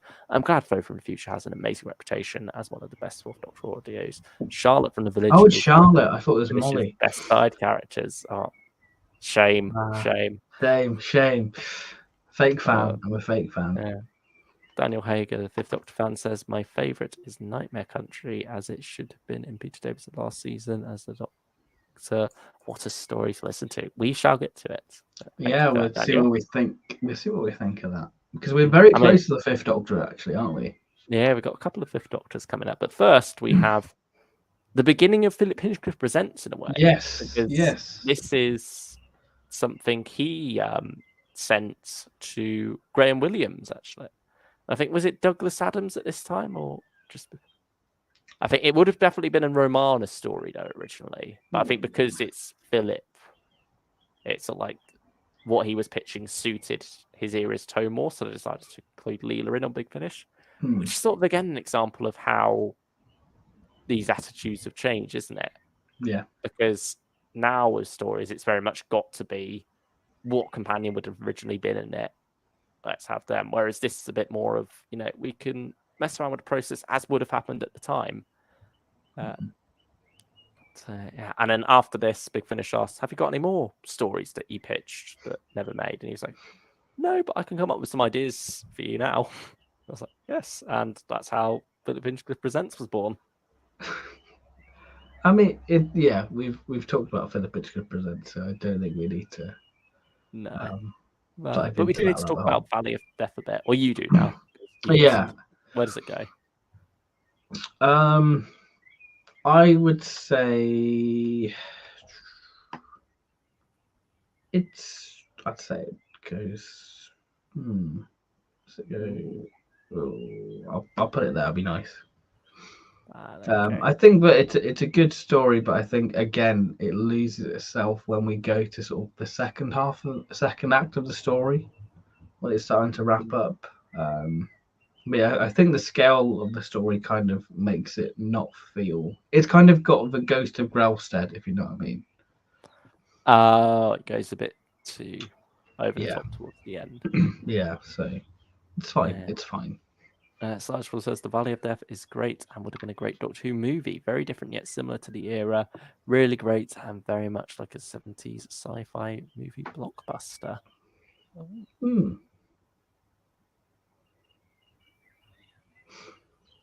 But the Elite. Now we're on to Fifth Doctor. Here you go, Daniel. When people say that this is one of the best Fifth Doctor audios, it is one of the best Fifth Doctor audios. It's wonderfully bleak. It's not it's not an atypical Dalek story. It's interestingly how a single Dalek is involved within it. It's not Warhead. Like I think that was one of the proposed ones, wasn't it? Warhead, but for some reason it didn't happen. Well, I think Warhead was pretty much resurrection of the Daleks. It's what it would have been called had it been done at the end of season 20. And probably the main difference is that Tegan doesn't leave. Yeah. But yeah, I think then it got held back. Michael Wisher would have been in it, but he was then unavailable to film for the remount of it. So that's why we got Terry Malloy. But yeah, whereas this one I think wasn't produced because they already had that Dalek story in the works. Warhead later, Resurrection, and they didn't want two Dalek stories too close together. So yeah, like we say, there are different reasons why these are sometimes not made, and maybe it could have been better had this one been made instead of Resurrection. I think I prefer it to Resurrection, actually. No. So there's some real nice. It's got a nice atmosphere to it, and it's not being bleak for the sake of it. It's just this sort of everlasting war, and how it sort of programmed its society for this war, and the Fifth Doctor sort of intervening with this sort of training class and giving all these kids chocolate, and just sort of it's a real fun moment within the story, and yeah, it's just great. It's a real nice sort of fun Doctor moment for Davison, I feel. Yeah, no notes. But the rest of this trilogy then, because it's interesting, this series, because you sort of get two almost like main range like trilogies, don't you? Yeah. This time. Hexagori is a weird one because this was like the first audio I listened to when I moved into my uni accommodation, so I've got strange memories of this one. It's funny how audios can get tied up with a location, isn't it? Yeah. But I think there's a real good story. There's a great world building within it. Jacqueline Pearce is a great a sort of villain within it. And yeah, pretty good story. Pretty good story. I feel like it should go there. Yeah. No notes there for it. Children of Seth. I'll be honest, I've not listened to this one, so I can't comment on it. Oh, really? Which is It's got David shocking. Warner in. Yeah. I specifically cropped out David Warner for that because I knew. But David Warner's probably brilliant and fantastic within it. So, if anyone in the chat has listened to Children of Seth and has any suggestions on where we should place it, please let us know, and you can have your opinion heard on this tier list. Yeah, we've thrown it out there to the viewers. Yeah, but yeah, I mean, I think it's written by the same writer who did Kinder and Snake Dance, isn't it? Christopher Bailey. Is it Christopher Bailey? Yeah. But yeah, it's not a Mara one though, is it? No. I think it's got a similar idea for the villain. Yeah, yes. But yeah, that's mostly what I've heard of that one. But yeah, we'll keep an eye on the chat and come back to it if anyone has any thoughts on it. But Guardians of the Prophecy now. Have you heard this one? I have. Good. This one I think's a banger because you have Stephen Fawn playing the villain. I think Maldor, who's basically the king of the Melka, because this is sort of a prequel to Keeper of Traken, so we go back to Traken with this one. So it fleshes out Traken more. It's interesting. I'm a big fan of the Traken audios that they've done, like this and Primeval. Wasn't this one of those ones that was originally pitched with Fifth Doctor as well, and then got hold on? I can imagine it was before and being made. I would say that this is the best of the Colin stories. For me personally, I had a real good time with it, and just having Stephen Fawn as the villain, incredible voice. Yeah, it's well suited for radio, and there's a great visual of like this sort of Melka graveyard, and just for Doctor and Perry just wandering through it. So good, and it was used for the concept art as well, so it's really quite ingrained in my mind that. Snowflake says, I wonder where Mind of the Hodiak and Genesis of Terror will go. Or will be revealed soon. Dear. Daniel Hager says, yes, Elite, a great Fifth Doctor story with an old foe, and what an amazing story to listen to. I would say that's my favourite Fifth Doctor Lost story. I know you're a fan of Nightmare Country, so we'll hash it out. I mean, well, we can't really hash it out, to be fair, because I've not heard both, so I can't exactly say it's better. Yeah, but we'll get to it. We'll get to it. Yeah. But anyway, Stylish One says Power Play has one of the best Big Finish plot synopses and a great trailer. Does the full audio live up to that? No, it's. I don't want to sound mean, but it's average. It's like a story where you think this is going to be great because it's going to be Sixth Doctor meeting Victoria Waterfield. It's going to be amazing, but honestly, it's just a very average story. The alien threat is so generic. It just, for me, it requires aid, because I think that you have I think the thing is, School Reunion set a precedent of what a companion reunion story should be, and this just isn't that. I feel. That's a shame. It's an odd one because looking at it, it does very much stand out amongst the Lost stories as being wow, they were actually considering this, because companion returns is very much unheard of. I mean, if any era would have done it, it would have been Colin in the. I mean, the closest you get is like outside of anniversaries, like 5 Doctors and 2 Doctors, Mordred Undead, with the Brigadier, and that would have originally been Ian Chesterton had William Russell been available. It would have been interesting. It'd be interesting to see if William Russell was still in like the Big Finish circle, whether we would have got that done as a Lost story. Considering this trend we're in right now. Yeah. But then again, you could always get Jamie Glover. It depends just how That's true, different yeah. it is. If it literally is just the plot, same plot, just substituted, then it seems like there's less point in it. Yeah. Well, you say that. We'll get on to that. But anyway, first Sontarans now. Andrew Smith, isn't it? So Yeah, this I've would have heard been good two things about this doctors. one. What do you think? This is the genesis of the Sontarans. This explains the creation of the Sontarans. I think that this Andrew Smith it has that sort of Hour of the Cybermen feel to it, the scale with what it's doing. It has that sort of summer blockbuster audio feel to it. Is It this was the first one he wrote for Big Finish? Is this what got him back into it? I think that's what got his foot in the door with it. I think. Because obviously he's done many more since then. He's practically a regular at this point. Yeah, and he just knows how to write the Sixth Doctor and Perry because we're a big fan of Emissary of the Daleks.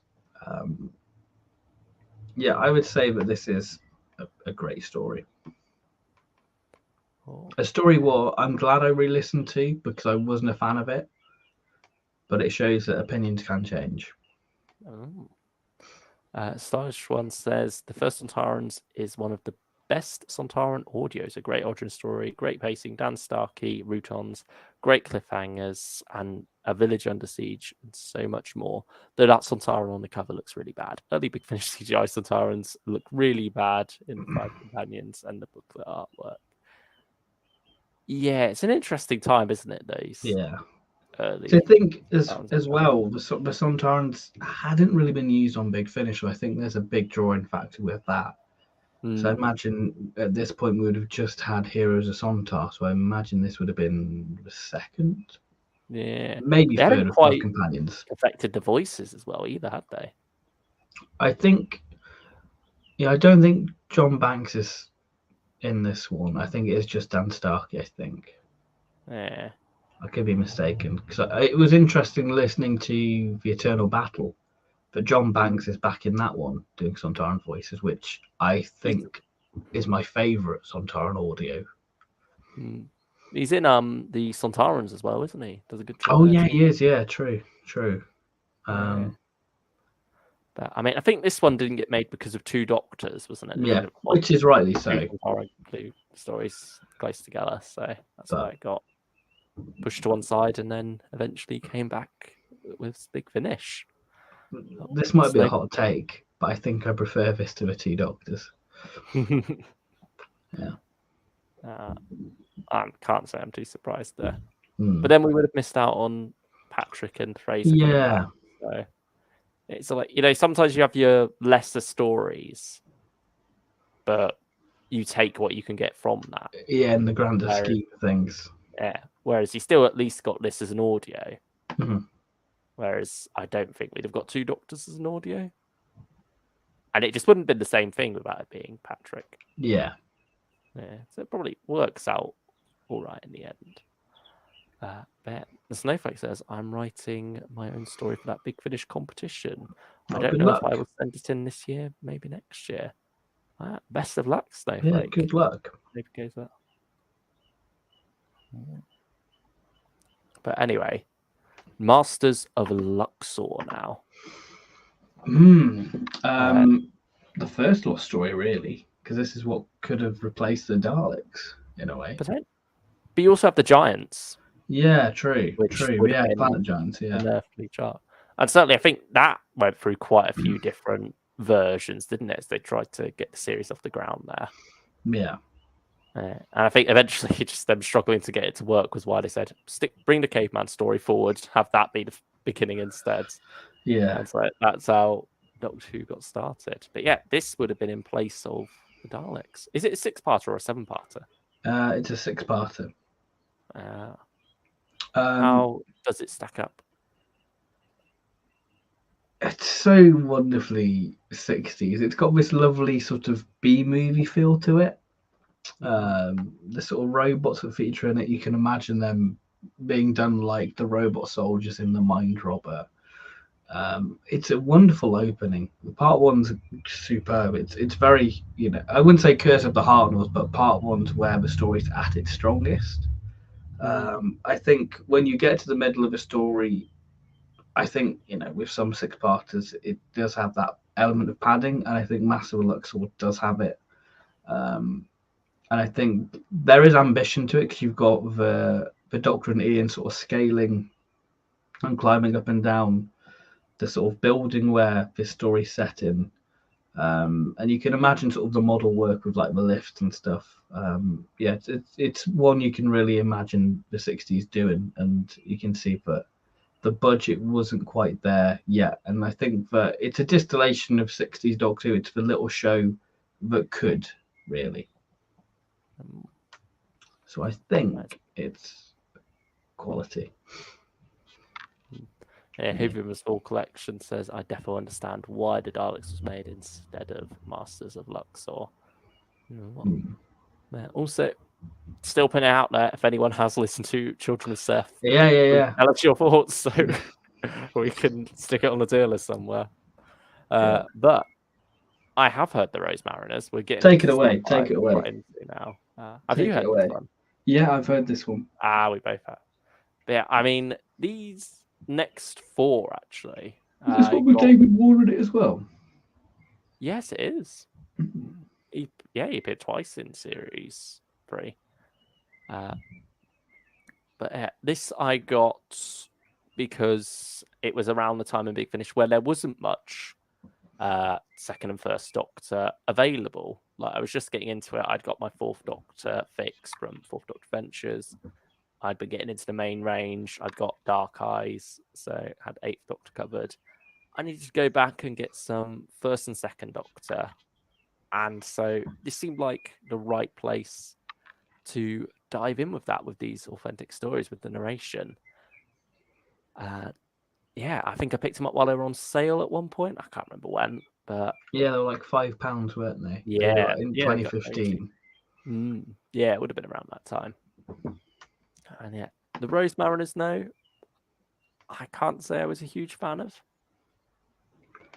I don't know whether it's an adjustment period to the narration or not. I don't think it was bad, but yeah, I didn't come away loving it or anything. It felt very season 6. Yeah. Starshwood says the Rose Mariners is great monsters pacing. French Wendy Padbury. Oh yeah, she does. She gets to play another character, doesn't she? Great comedy, a great idea about plants, and some great booklet artwork. It uses the narration good. This is the last one with the booklet artwork, isn't it? Because I don't think it's there. No, I think the Dark Planet's got it. Has it? Time. I think the 2 6-parters don't. Dark Planet's a 6-parter as well, though. Oh no, I mean the last 2. Sorry, probably. I see. I'll go check that. Actually, I've got it right here. Here's one I made earlier. Oh, there. Go on. Check it out. Do a little live. Let's see. So I feel like Dark Planet has crack it open. Get that ASMR. Because this is when, even though they've kept the old logo, it was when the rest of Big Finish was using a new logo. So, it does have it does have. Oh, that's very nice, actually. It's like you probably forgot that it has it because it's been that long, probably. Yeah, so that's the Dark Planet. Also has the individual episode titles as well. The City of Silence, The Shadow People, The Doomed Planet, The Caves of Night, The Sun Bomb, Invasion by Darkness. Oh, and even each individual disc has a different character on it from the cover there. You got first Doctor on the first one, Ian on the second, Vicky on the third. It was nice when they included the individual titles on the discs, because I think now with stories that have it, they don't tend to do that. Yeah. Okay, well, should we check Lords of the Red Planet and Queen of Time while we're here? Queen of Time has it. Lords of the Red Planet, I know, definitely doesn't have it. Okay. I'll happily bet money on that one. Well, we've got them. But yeah, that's odd that they'd switch it halfway through the series. Yeah, I mean, I guess because it's like the last series.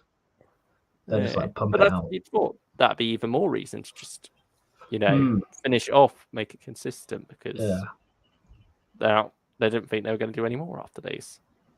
Oh yeah, there's the Queen of Time one. It's nice. They've got like the retro TV vibe to it. It's all black and white with slightly off color. Yeah, it's like a filter to it, isn't it? Yeah, it's the TV lines. Okay, and Lords of the Red Planet. Let's get ready for disappointment. Yeah. And no, it's an advertisement for the light at the end. Yeah, shame on them. I mean, yeah. Oh God, they're 10 years old. Blimey. Yeah, because as I say, 2013. This was when they switched the logos over, but for whatever reason kept the old logos for this. I guess because they didn't think it would work on the white background, but then they did it anyway when it came to Philip Hitchcock Presents. Who knows? Yeah. Yeah, Rose Mariners, I'd say requires aid. Yeah, I'd agree. Because I'll be honest, I don't really remember much about it. I remember it sort of being a bit Seeds of Doomy. Sargeford says Rose Mariners is great. Oh, sorry, I've already read that one. Yeah. Hot take. The Dark Planet is what I dislike about early Hartnell. Bad pacing, a questionable concept, weird storytelling, overly long, boring, and forgettable. You've not heard The Dark Planet, have you? No, I've not listened to this one, so I guess this is all yours. Yeah. I really enjoyed it. It was very high concept and different. I think it works better on audio than it would have done on TV by far. This would have been in the Web Planet spot, I think. And you can see that it's going for that same style of weirdness of pushing the show out there.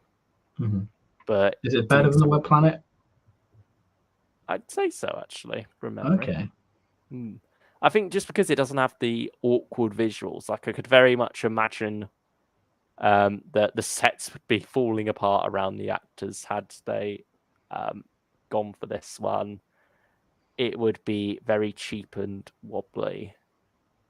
But with audio, you don't have to worry about that. It's a high concept that really suits audio much better. It's aided by the narration very well, and it's an out of body experience almost. This one, it's so odd, so different.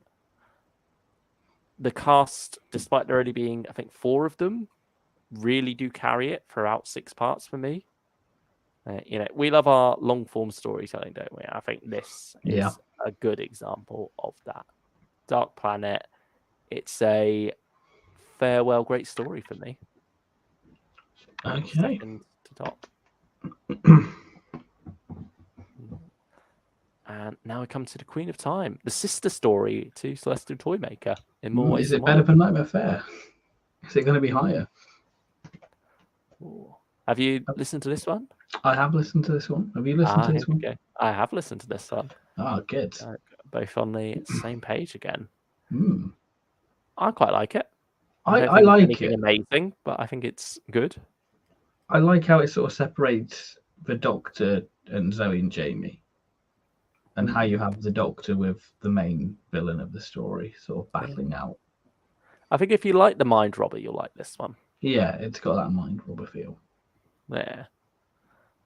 I'd say Guardians of Quality again. Yeah, I'd say so. It's our favourite tier at the moment. Yeah, it is, yeah. Just trying to put the Queen of Time and Lords of the Red Planet back without knocking anything over. Have you listened to Lords of the Red Planet? I have. Ah, good. This was my first Lost story. And it's weird because I think this was like maybe the second or third audio I bought, because I knew it was the genesis. Because I knew it was the genesis of the Ice Warriors. And I've got a weird fascination with Ice Warriors. And I just love them. And this one, I'd say, is a real great one. I think that it does, again, it has padding. But I enjoy it, especially when you've just got, I think it's when the second Doctor and Jamie are in the mine. It's kind of got that Evil of the Daleks type feel when you've got sort of the battle in the house with Kemmel. It's kind of got that Ah, feel to it, but I enjoyed it. I enjoyed it, and there's a great villain, and Michael Troughton is brilliant in it. ooh, yeah. I'm somewhat less fond of this one.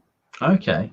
I did struggle a bit with it, but I mean, on the behind the scenes note, you could say this is again like Return of the Cybermen, the arc, in that this would have been Seeds of Doom in a way. Yeah. This was what they originally pitched, but then he said, no, this is too much money. Let's revise it.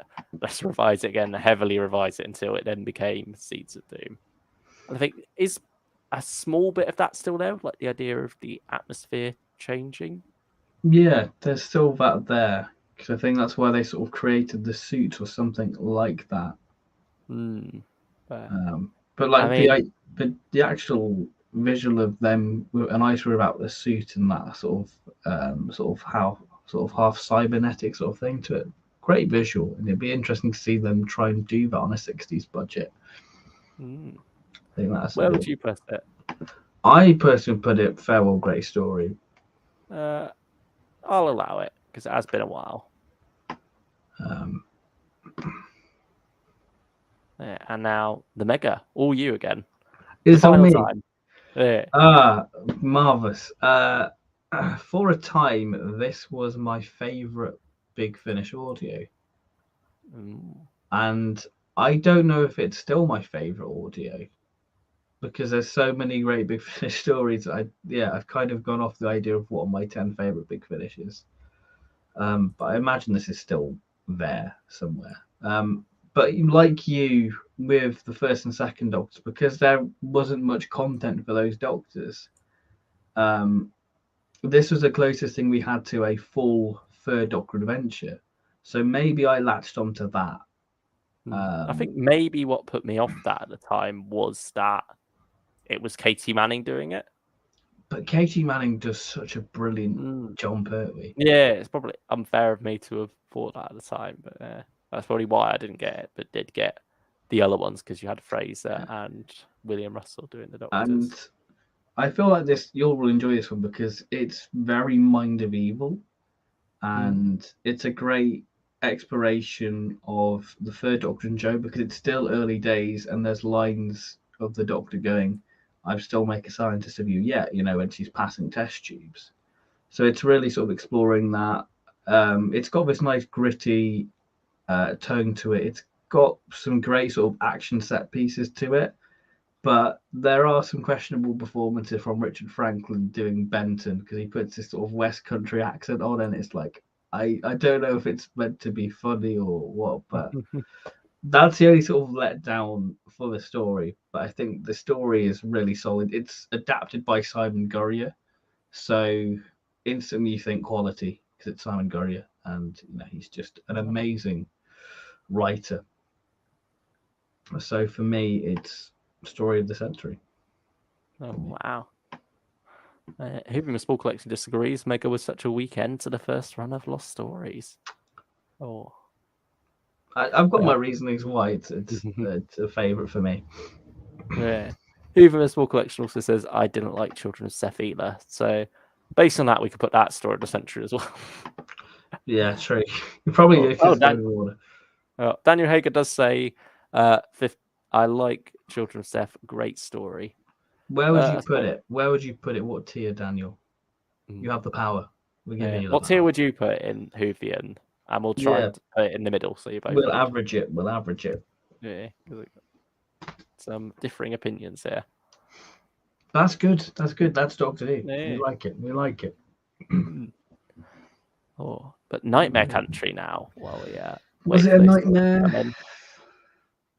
I'd say it wasn't. I really enjoy this one.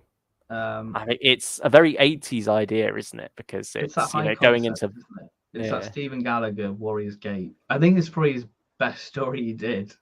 I mean, this is written entirely by him as well. Yeah. It's like not someone else adapting the original, so he gets to, explore his vision further with more modern sensibilities. It gets to be more of a just regular Big Finish story that happens to be an idea from the 80s by a classic writer. but it's an idea that's very much ahead of its time with the virtual reality and such. And it's such an intriguing idea. It really does feel like something that wouldn't have been made at the time, because it feels almost too good to be made at the time. If that, like, just the way that the Doctor spends a lot of the story not knowing who he is, it just feels like something that they wouldn't have wanted to touch in the 80s. But it has a wonderful. It continues like the early Davison Bidmead feel with like the TARDIS, exploring the TARDIS more, because you've got like people working on the TARDIS, haven't you, or something Yeah, like you that. do. I mean, like, the whole story kind of takes place in the TARDIS in a way. Yeah, and you sort of got a very again, Stephen Gallagher likes sort of big animals in this story, because like you have the Garmin Terminus and you've got these big bears in this one, haven't you? And the visual of like, is it like a wooden? There's some, yeah, like, is it wooden castle or something like that? There's something like moving constantly. Yeah, it's like a wooden spaceship, isn't it? Yeah, wooden spaceship. That's it. That's it. Yeah. But then also with that, you've sort of got a Kinder idea, haven't you? With the idea of these inner demons being unlocked. And so that's explored here, and that has a nice part to play in this story. So I really enjoy this one. I think it's something really special. I'd probably say Farewell Great Story for it. Okay. Yeah, I'd say Farewell Great Story. Very strong. Yeah, I think it deserves love, because I think it's weird that these two lost stories happened and then again fizzled out. I mean, they were announced for the 20th anniversary of Big Finish, wasn't it? So it had been 6 years since the previous Lost Stories, since the range came to an end. And then they were able to get these two made and sort of kick off the whole range anew, really. Where Stylishwood says Nightmare Country has a pretty bad reputation. It didn't get very good reviews and has been quickly forgotten about. Not very popular Big Finish audio. Unfairly, I'd say. Yeah. Give it a go if you've got it, give it a go. And you've not. Yeah. Hoover Invisible Collection says Nightmare Country was definitely the strongest of Series 5. Well, should we talk about the other half of Series 5 then? Yeah. Because did you listen to this one in the end? I listened to 5 minutes and I thought, I don't need to hear any more. I listened to the whole thing. You poor bugger. And it's that thing of, with the Lost Stories, they are trying to be authentic. And with this, you have a very authentic Sixth Doctor in that he is back to how he was in season 22. But I don't think Colin can do it, though. I think he did it all right here. I feel like he struggled. Yeah. I think it was refreshing. I think he was okay doing it with this one because he knew it was a one-off and because it was about that authenticness to his TV era. And it is the style of season 22, for better or for worse. You do have the Sixth Doctor and Perry stuck in the TARDIS for the majority of part 1. It is following that formula. And for whatever reason, I got a kick out of that. Maybe I was just in a season 2 mood on the day, season 22 mood on the day I listened to it. But for whatever reason, it worked okay for me. I would say requires aid. Okay. I wouldn't. I mean, I have no power, so I'll give it you. Because I think it feels unfair to put it too far up, because I know it's kind of bad, but at the same time, it feels like it's meant to. Like, I don't think it's meant to be any better yeah. without changing what it fundamentally is. It fundamentally is a season 22 style story, and so all of the flaws that come with that are present here. And to change that would be to change what it is. So I think if you like your season 22, if you're in the mood for something like that, if you're just curious about it, you can have fun with it in a sort of bad way. But yeah, I don't. Yeah, it's so I bad it don't becomes think it's good. terrible. Hmm. Type, I don't. Maybe or not even not that. I don't think it's terrible at all. But yeah, certainly, it has its flaws, but it seems to know it has its flaws. Okay. Okay. Hoover Sport Collection says he would put Children of Seth with Earth Aid. Daniel Hager, Well, do you have anything to say before this goes? for now, we'll put it there. We'll put it there. Yeah. If you want it any higher, let us know. But there we go. Now we are on to where the current drama, I Iteration suppose, the is discourse, really the getting to. genesis, as it were.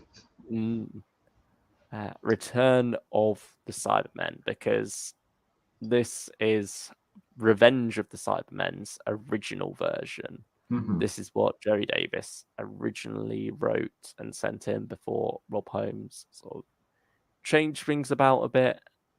Thought it was a bit too 60s and it needed bringing into more modern times, which Mhm. is odd when you end up listening to it, because it does feel more scary than Yeah, it's got that the finished moon-based product. feel to it, hasn't Whereas, Robert Holmes' era is known for being quite horror-filled, quite scary, hide it? Mhm. behind the sofa.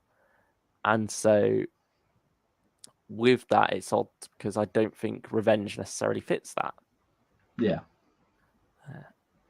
And yet with this, supposedly they wanted it to be more sophisticated, which I'm not sure if sophisticated is the way I would describe Revenge. Yeah. But yeah, so here we have something that is completely an alternate universe take. This is one that doesn't fit into canon, but it's like a sidestep in John canon Dorney instead. wanted to do it to make it. Yeah, add that post-credit scene written, didn't it? That's sort of Mm. tied to the time war. So yeah, but it's a sidestep, really. This one. Yeah, and And I think you made a good point when we spoke on Friday privately. But maybe because the reason this is more well received is because of the reputation of Revenge. Yeah, because that does feel like, one that people say it could have been better. And so now we have a version that perhaps is better. I mean, I certainly prefer this version, but is that just down to personal taste? Because certainly I'm a big 60s fan. I love those stories like the Moon Base with the Cybermen in, and this fits that mold. You've got the Doctor and Harry going around like the Doctor and Jamie used to do, but alongside that, you've got Sarah being quite poorly treated by this script. Yes. She spends a lot of it unconscious or just going around sort of asking questions, helping out in the background of scenes. And I mean, it was Sadie Miller's first go at the role as well, so it's not. Yeah, I think that was the exciting thing, really.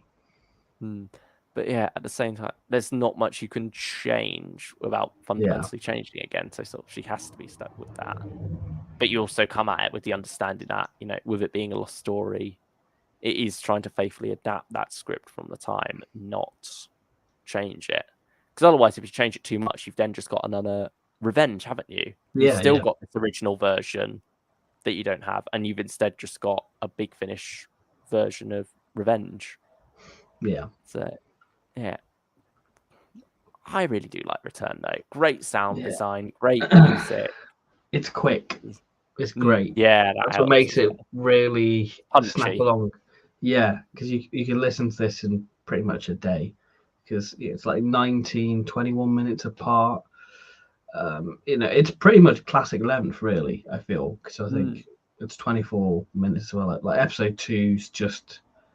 I think it's the quickest because it's just the Fourth Doctor and Harry searching for the Cybermen, and the Cybermen just in the shadows. It's great, but I would say the story, like you say, Sarah's one of the weak points within the story.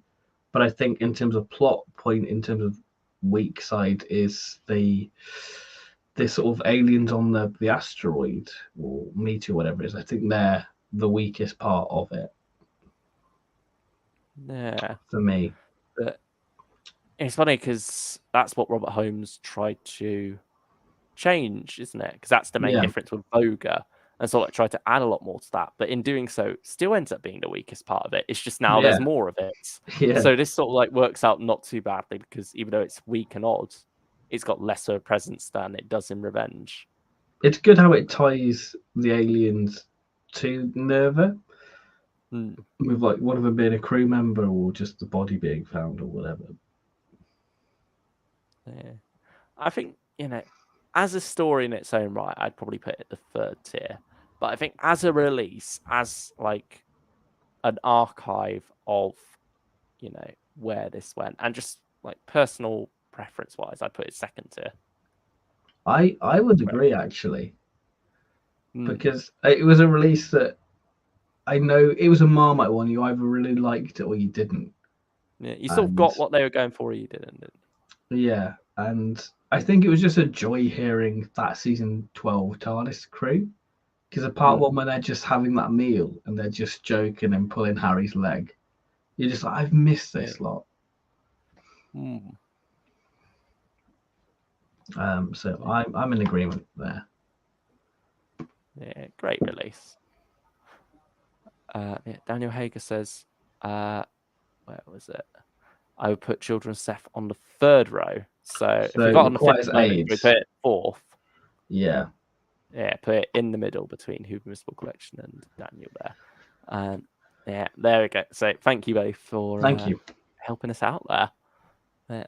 Hoover Sport Collection also said, also just wanted to let you know I use they/them pronouns. You didn't know, so don't worry. I feel comfortable here, so I just wanted to pass this on. Oh, sorry about that. Sorry. Wrong ones there.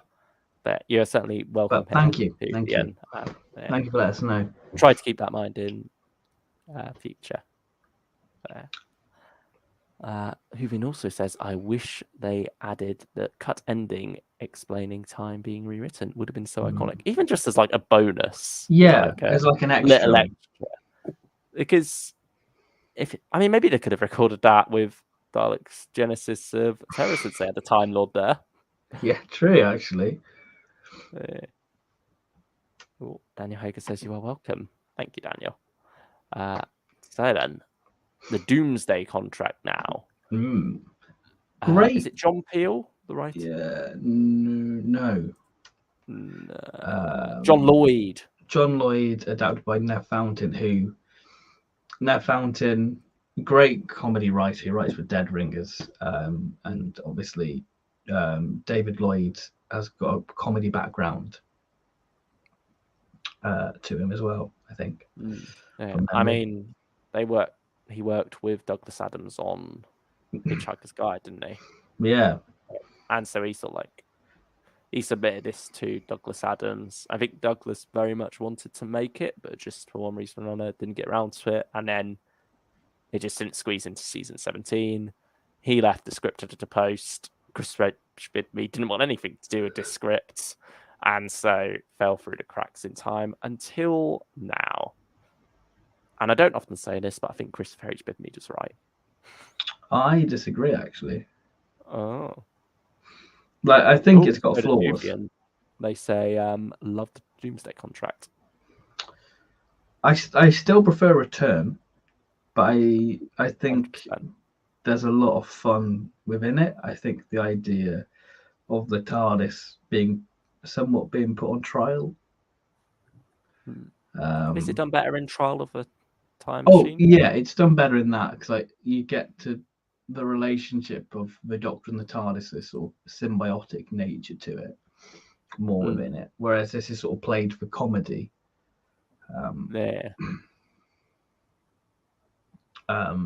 But it does become a bit of a runaround about, like the Adjudicator or whatever the villain is. So, yeah. Where would you put it? I'd probably put Guardians of Quality, but I imagine you want to put it lower. I'd say requires 8, so I'll leave it up to you. Okay, I think I'll be kind, because you've not. I've done kind most to me, of not kind to the story. Yeah, in the sense I've done most of this, so I think I mean, do you think it's better than anything on the Guardians of Quality? No. No, I think it's that level. I guess that keeps it a bit more spread evenly as well. Yeah. So now we come to Mind of the Hodiak, Oh the dear. great Russell T Davies's first script for Doctor Who. I think a lot of what this does well is done even better in Damaged Goods anyway. Yeah, there are ideas Like, what I use some damaged goods like. I think the whole idea of the story Gestalts and actually, stuff. Gestalt, Annette Badland playing pretty much the same character she did before with this sort of Yeah, like that um, Psychic Institute. yeah.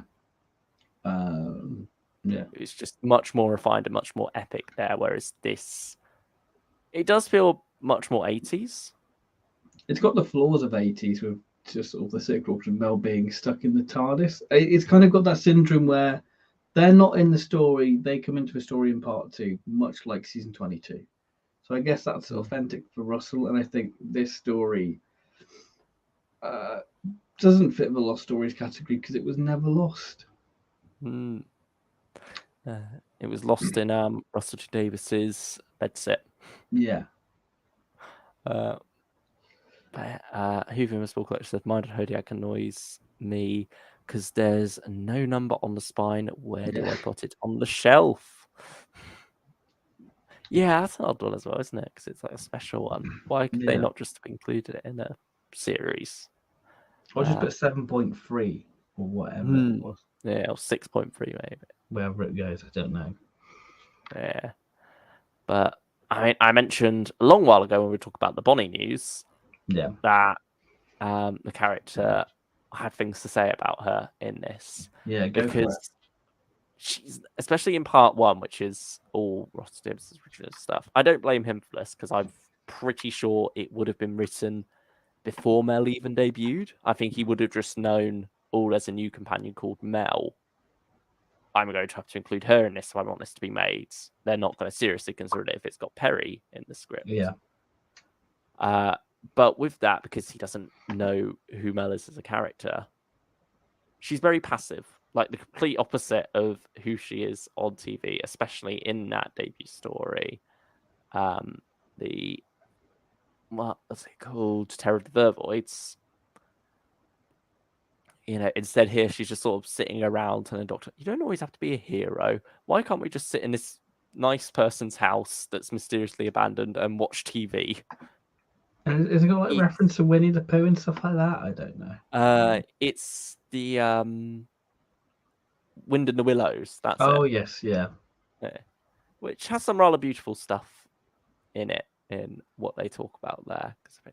I can't remember the exact context, but there's something quite sad about the writer of that, about his death. But, or maybe it's the death of his child. I can't. I'm not into Wind in the Willows enough to know the backstory, sadly. But yeah, I believe there was some tragedy around that, and that sort of has a part to play in this story. But it doesn't feel very well refined. I think part 2 does pick things up a bit. That's where Scott Hancock takes over the writing. He's writing from Russell's outline, and things do get to be a bit more back on track now. Yeah. But it feels too late to save it, really. It does sort of go a bit weird towards the end. I mean, what about you? I agree. I think Damaged Goods is the better refined version of it. I don't want to say that this was a disappointment, but this is Russell's sort of first bit of work, so I guess it's history in that sense. Because Russell's kind of a key figure in Doctor Who. But the story leaves a lot to be desired, and I don't think it says a lot, really.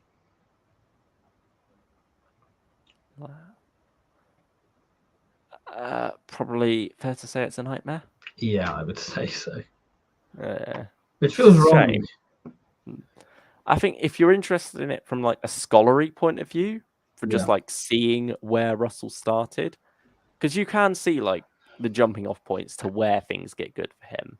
Yeah, you can tell it's the kitchen sink drama nature of it, with like family being ushered in, really. Yeah, you can see the potential. And so it's interesting from that point of view. But if you just want a good story, if you see Russell T Davies writing Sixth Doctor and you think, oh, it's Russell, that's got to be amazing.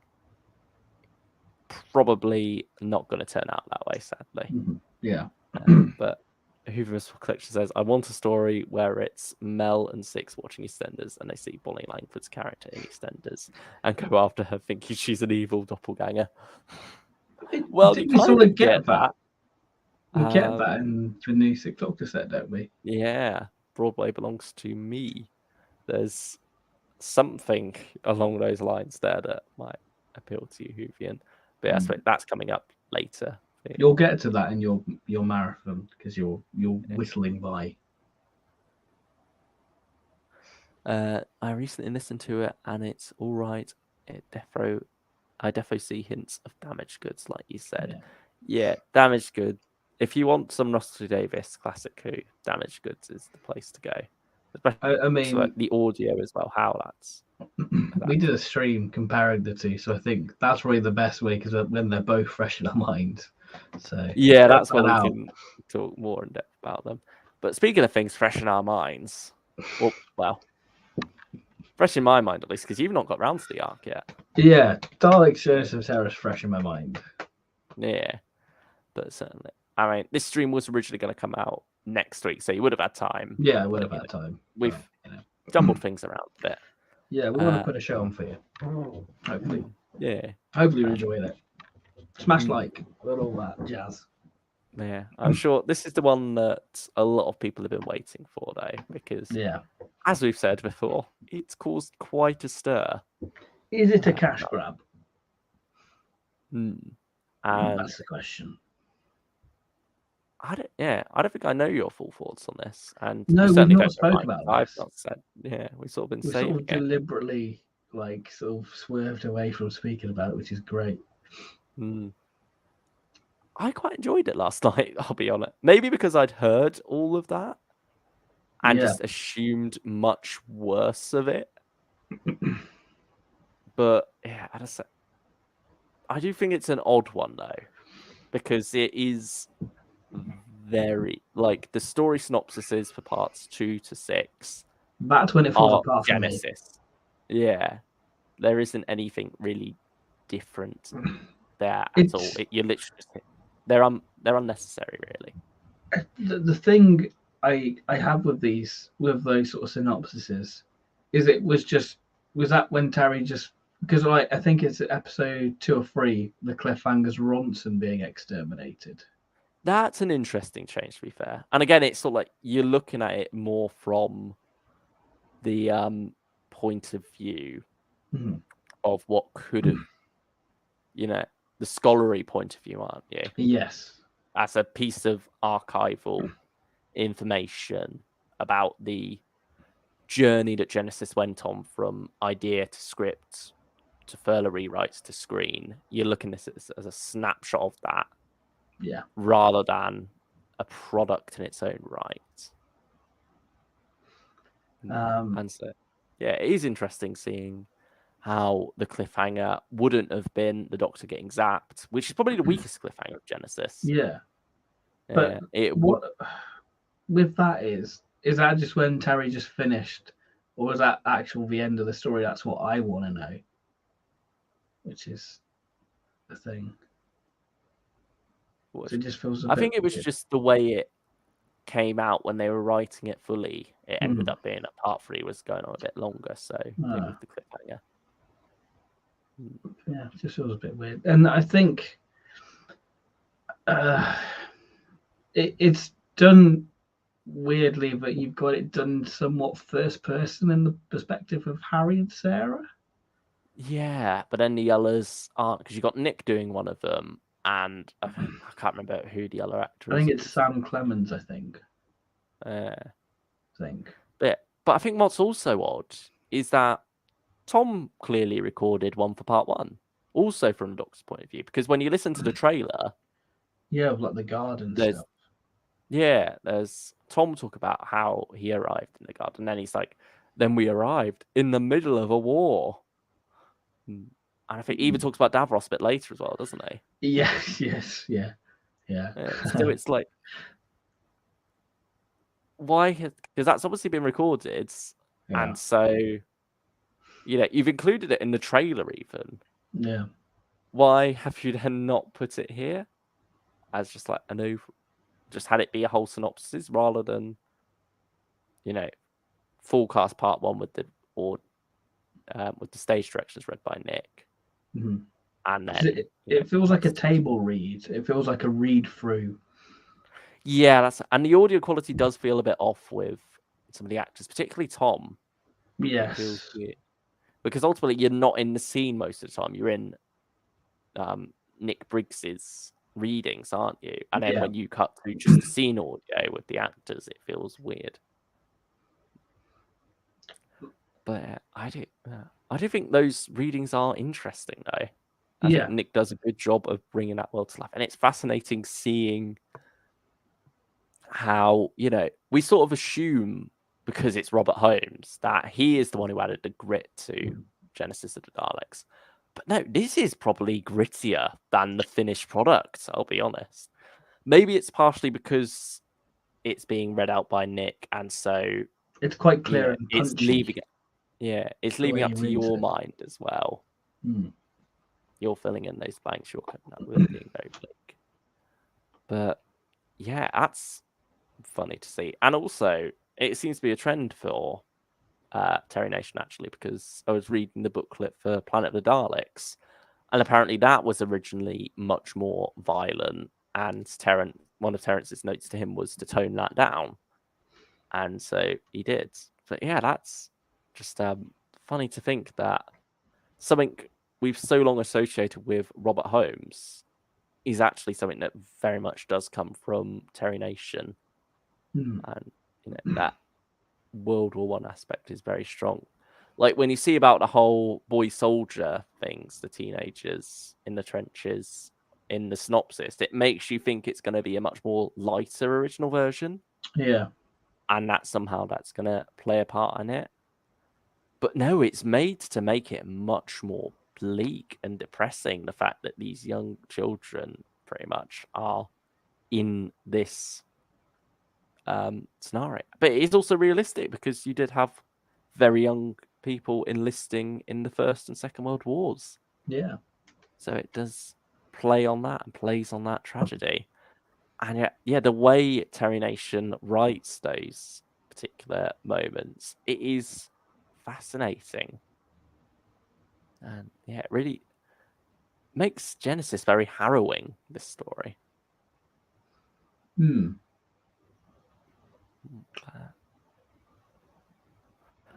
But it just does come down to, where's Big Finish's part in this? Because it is very much just a reading of something that already exists. I can completely understand why they didn't adapt it fully, because otherwise you do just end up with It's beat for Genesis. beat. Yeah. Yeah. But it sort of does raise the question of, was there much point in this? I think that's where think the it worked. criticism lies with it. And I think people did go in expecting more when maybe they shouldn't have. I think Big Finish were fairly clear with what this is. And I do think it is different enough in part one, at least. There's a Because couple of you've got the elements. chase. Yeah. But it does also feel a bit overly long. At the same time, you could see why changes were made to Genesis. This isn't like what you have with Return, where it's not a well-regarded story, and so you can see improvements. Instead, here you've got something that you can Already on tell a why they pedestal. refined it. Yeah, like with Genesis, with the TV version Genesis of Daleks, how amazing that is. It's interesting seeing where that started with Terry Nation, but at the same time, you completely understand why it went the way it did instead.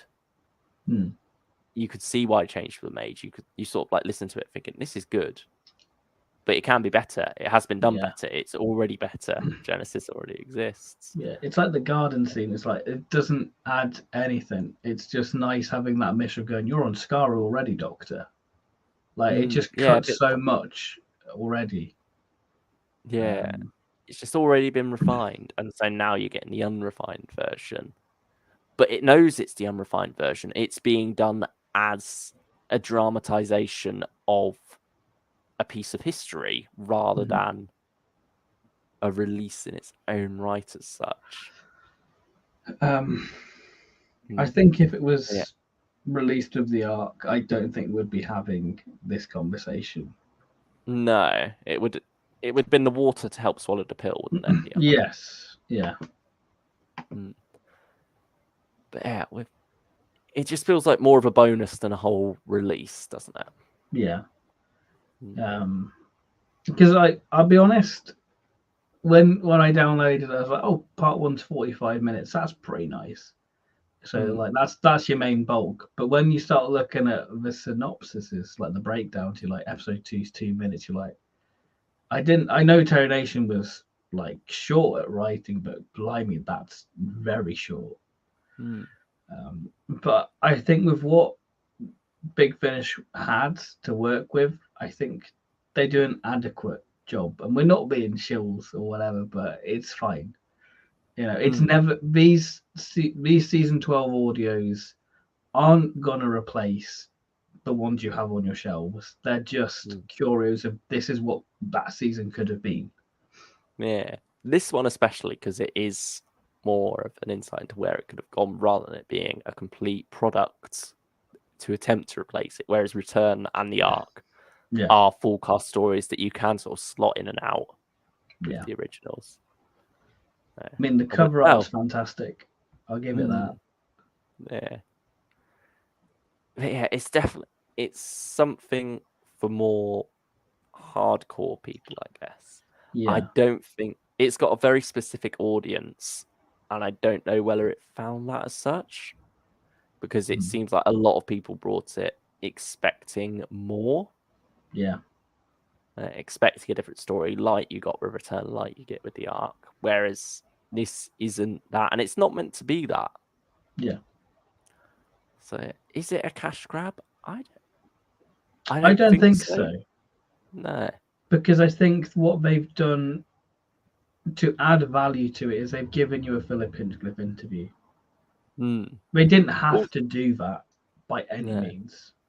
But also, just in terms of what it is by itself, Yeah, I think the sound design that's built up around it, the way Nick Briggs reads those original materials, I think I do prefer this to just having those original materials available to me to read. Yeah, like, I do think having it dramatized in that way does add something to it.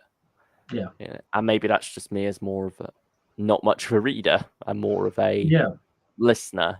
Like with the audio novels, I much prefer those to actually picking up a book. Yeah. And so this has that quality to it in a way. It's more of an audio novel, really, because it is very Nick Briggs narration heavy. Like if you cut out the narration, you probably got about a 15-minute story. Really. Yeah. You can see why the chase scene was added to it, or the escape and recapture, rather, with Doctor and Harry. But I mean, again, trend for this trilogy, Sarah's not treated that great. She's barely just in it. Out. Yeah, but even in the scene she is in, she doesn't get much to say. Like there's the scene where they're examining the dead file soldier. It's in the original. It's Harry who's saying about how his clothes are different. Like the jacket's leather, but the undergarments are a modern synthetic fiber. On TV, that was Sarah. Rightly so. It's sort of like dividing up the audio a bit more, dividing up the dialogue, a bit more. But on this original draft, Harry's the one getting all those lines, and Sarah just seems to be stuck next to them doing nothing really.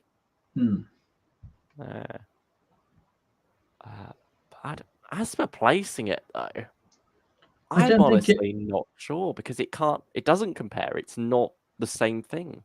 It doesn't require aid because it is what it is. Yeah. Is it Guardians of Quality then? But I wouldn't say it's quality because it's Genesis of the Daleks. You know what you're getting into, but it's not the It is, Genesis you love. yeah, it is much more just a special feature, really. Yeah, It's it's like, a how do you compare a making of documentary to the actual feature that you bought? yeah. I don't.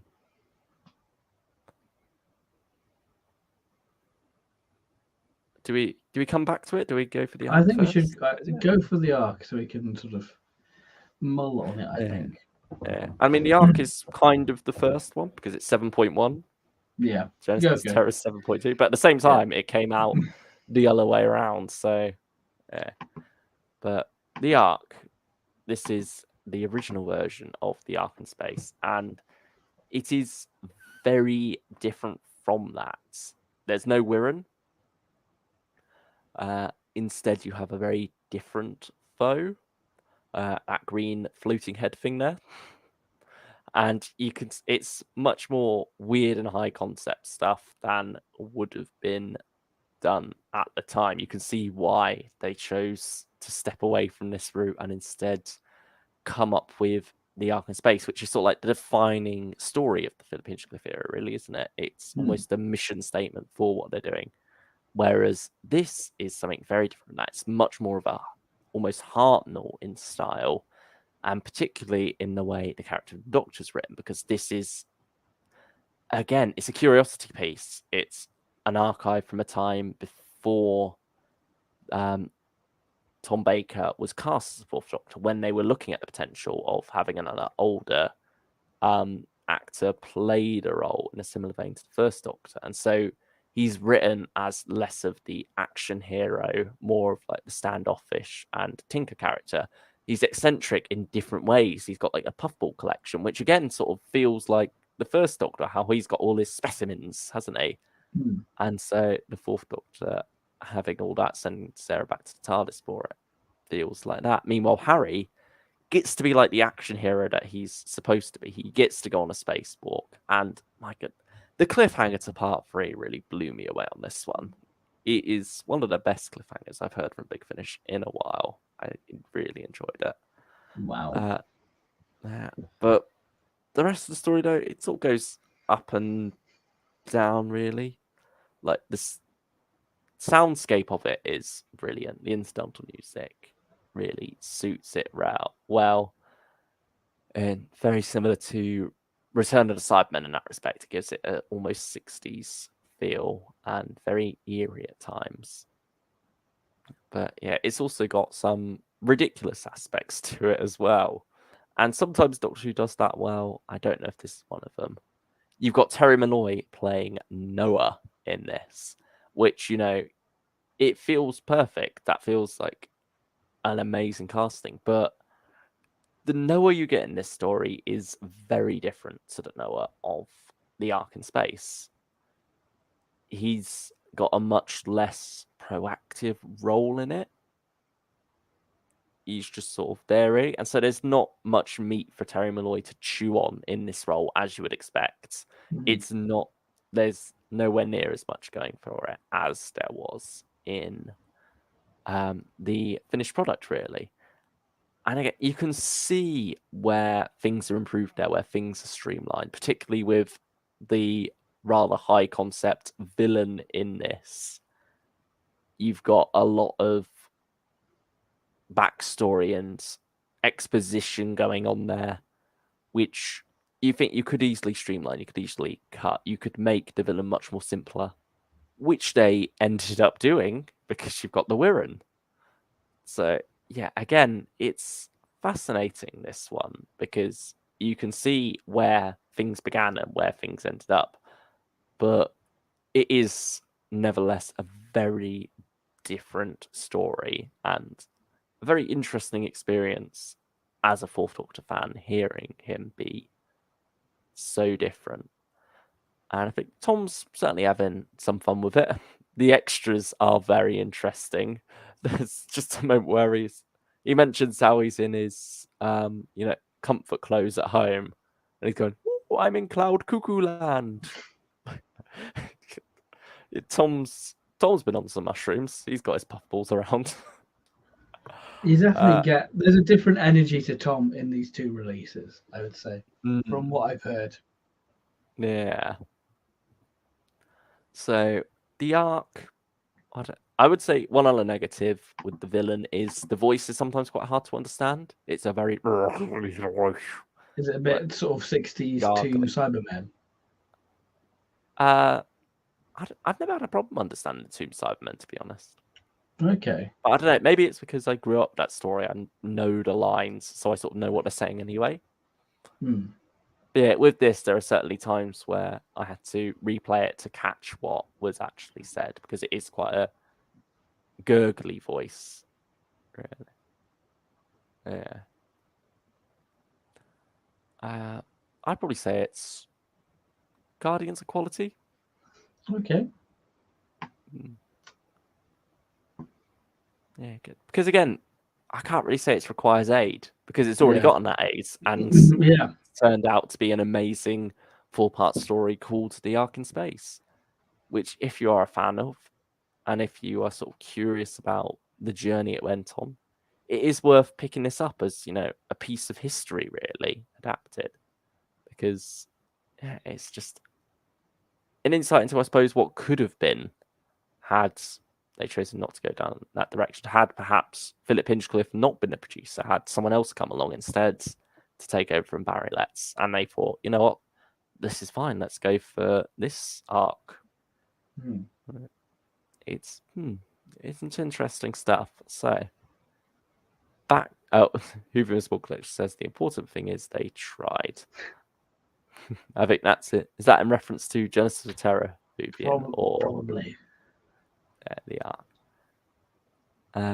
Stylish One says, if Big Finish can make Genesis of Terror, then surely almost no story can be off limits. That, given how little they had to work with and how similar it was what was on TV.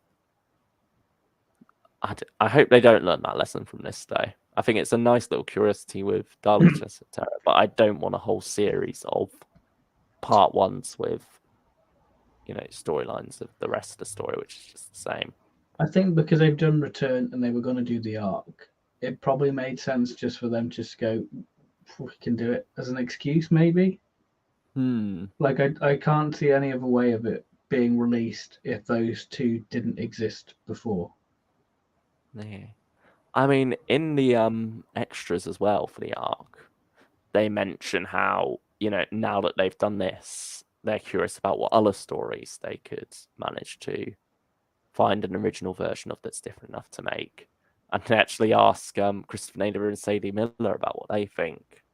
And I mean, Sadie says about how she heard that there was once a version of Hand of Fear with the Brigadier and where Sarah Jane died.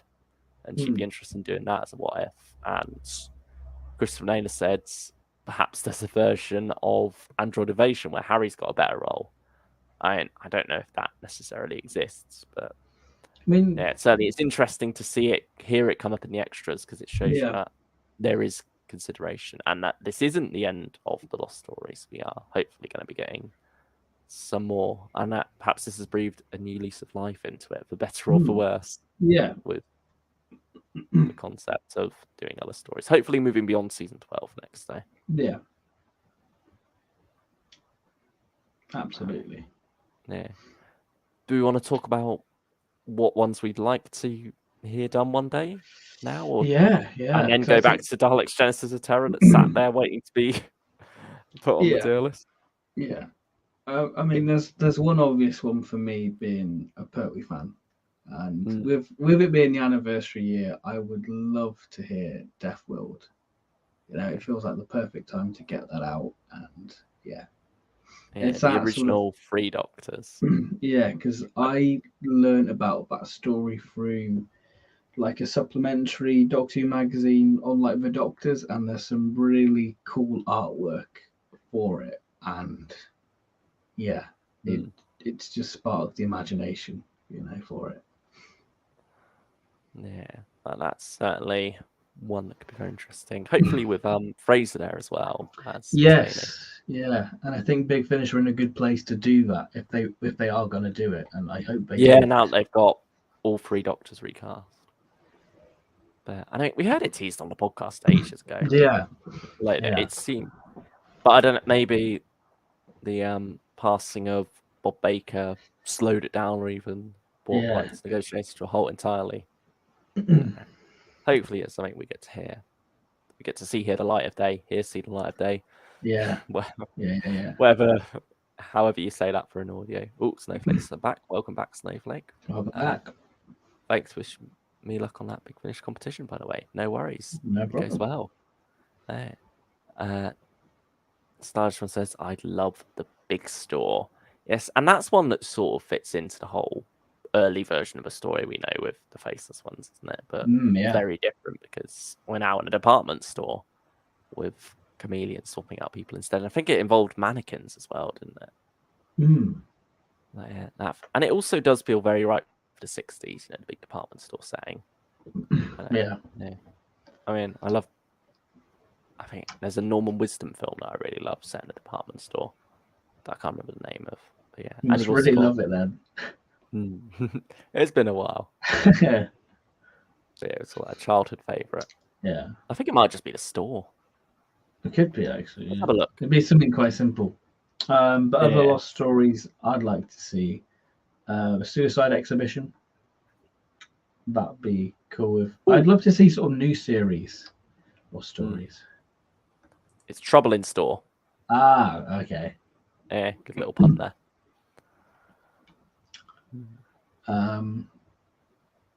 I'd quite like to Operation Werewolf. I think that's a possibility now. Yeah, I'd love to hear that one. And I think a lot of work was done on that. It's just a case of, does the paperwork exist? Come on, Fraser, dig that one out of your... I mean, we know what Fraser prioritizes. And I mean, I think it was originally planned with Victoria. It's probably a bit too soon to recast it, but there's no reason why you can't just edit it to feature Zoe instead. Yeah. Because chances are, had it been made, there's about a 50-50 chance it would have been made later on anyway and had to have had Zoe written into it. Because that's what happened sometimes. Yeah. Yeah. Was there going to be a third Yeti story? Yeah, there was the It wasn't Lair of the McCrimmon. Yeah, it was Lair of the McCrimmon. Laird of the McCrimmon. Laird of the McCrimmon. Yeah, that would have been a departure story as well, wouldn't it? So would they do it like that, or would they try and fit it into canon? That'd be interesting. But yeah, again, that depends how much exists that one. We all know you want the Legally Bible. I think it'd be an interesting thing to do. Yeah, I saw Hoovian mentioning that. Not all of it. Very much a what if, isn't it? Yeah. An unbound series. I think it would do really well because it's McGann, and McGann sells. It's McGann, and everybody loves Paul.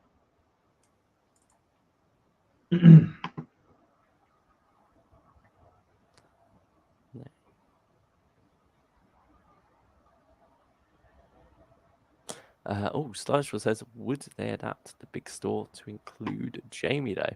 I suppose again it depends how much of the original stuff there is there. Like because I don't think there was much of a script for that one written.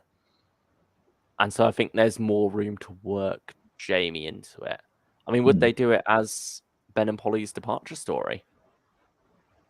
Hopefully not, because again, it's just something that could easily work into canon. But one I would quite like, Project Zeta Sigma. Oh, yes. The original Fifth Doctor post-generation story that got chucked out while they were working on season 19. Yeah, I think that would be quite interesting to have a different post-generation story there, because there's something we very rarely get in Doctor Who. And so an excuse to have a new one, even if it's a alternative canon one to one we've already got, would be quite fun.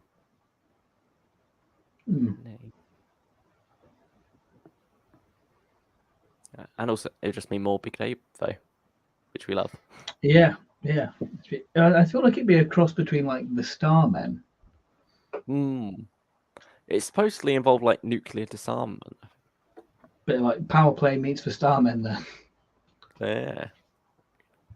I mean, it probably maybe won't be good, but that's sort of like the That's for us to risk you run judge. with a lot of these. Yeah. Oh, Starge one says, a shortened script exists for part one of the big store. It's got dialogue, location, and character descriptions, and it's a full part one that just needs a bit of expansion. Oh, so maybe they could do it with just Second Doctor, Ben and Polly then. It'd And be I nice. suppose. I think it was it a 4-parter Starge one originally? And then got expanded to 6 later. But yeah, I mean, pair that up with Operation Werewolf. You got 2 good Second Doctor ones ready to go there. You got your own little series. And Second Doctor gets more love, you know? Yeah, exactly. I mean, get Michael and Annika in there, and I suppose you'd have to recast Ben. Yeah. I feel like Ben Mark I feel III. like enough time has passed for them to get away with that. Starge one says yes, it was 4 parts originally. Oh, Whovian's got an interesting one here. What about made spin-off stories? I would love them to do Companion Chronicles style for Series 5B of the Sarah Jane Adventures. I mean, I think you could there's one, the 13th Floor, that ended up getting adapted into that other Wizards vs. Aliens, which I think maybe you could get away with doing as the full cast one because it was Sarah Jane Light. Yeah. Could you make and that would have more been just Rani and Clyde focus. Could you maybe do that? See, I'm a bit iffy about like Sarah Jane stuff because it's like the idea of Battle of Bannerman Road. The idea in your head is probably better than what the actual story would have been. Oh, definitely with that one. I kind of want to keep that mischief going. God, that would have been amazing. I think there are some things that should just be left. I feel like maybe you could get away with it in novel form. Yeah, maybe. I think that's where you could probably really have the scale of it and such, and you don't have to worry about recasting it there or anything like that. Because even though we've got a recast Sarah Jane with Sadie Miller, it's a bit different her playing the younger version to her playing the older. I think she said that herself, that she could sort of like disassociate. Yeah, it's far removed Sarah from her. From being her mum. Whereas when she watches Sarah Jane Adventures, she sees her mum. Eliza as her mum. Huvian asks, what's Operation Werewolf about? Do you want to go for this one, or do you want me to? I'll let you. Basically about the D-Day landings and the Nazis using teleportation to sneak behind the British lines. Really seems to be the basic plot. It was by Douglas Camfield as well, because he wasn't very happy with a subpar script he was given to direct. So he was like, right, I'll do it myself. And so I think got in contact with another writer friend of his, and they started work on it. Yeah, I think Douglas Camfield submitted a couple of scripts over his time. Yeah, I think one was the fourth Doctor there as well. I'd quite like Scratchman. Hmm. Now we've got Harry and Sarah. Yeah, because when that novel came out, that was just before they recast Harry and Sarah, wasn't it? Yeah. Yeah. It feels weird. That's so long ago now. What was that, 2018? Yeah, or start of 2019. Yeah, it was an early one, wasn't it? It came out around Tom's birthday. Yeah, it was January, yeah. No. Oh, fun fact. Originally, John Dorney was going to write a Sarah Kingdom audio where she travelled with the Warner Doctor, which would have explored what the Doctor was doing during the Daleks Master Plan parts 11 and 12. Well, that's a wild one.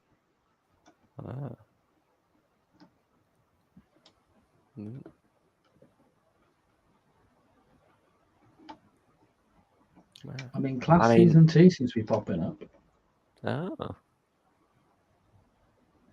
Unmade, Big Finish, like 50-50, and Jonathan Morris's Dark Eyes 3 story with more Molly. More Molly's always good. I've never heard of that. Jonathan Morris is going to write one for Dark Eyes 3. I thought that was all Matt Fitton's baby. Can't say I remember. Wonder if, was it mentioned on the extra stylish one, or has this come out since elsewhere? But yeah, I mean, Vampire Mutation, the original State of Decay, how different would that be? Because we know it to have Leela in, at least, would be set on Earth, I believe, in the past. And, obviously would be without the E-space aspect. So is there something now? Or is that already... Is there already enough done with that? Because I think that's an interesting one in that it'll be a lost story of an already made story, but it will have a different companion in. Yeah. With the season 12 ones, you're getting alternative takes, but with the same characters still. This could be different because you're dropping K9, you're dropping Romana, you're dropping Adric. Instead, Which you're I feel like getting... it would work quite well, actually. It would very much suit... It'd be an extension of the Hinchcliffe era, wouldn't it? Hmm. Rather than a throwback to it. Pyramids Says in the Mars. booklet... Brent In the Morbius. booklet for Dark Eyes 3, it mentions how Jonathan Morris and Matt Fitton were going to write Dark Eyes 3. Then in Dark Eyes 3, Matt Fitton mentions how he was meant to write the whole set. Okay. I wonder... Yeah. I'm assuming it would have just been the stories that were already there, though. He would have just written some of them. So with Matt, probably like sharing half and half, like...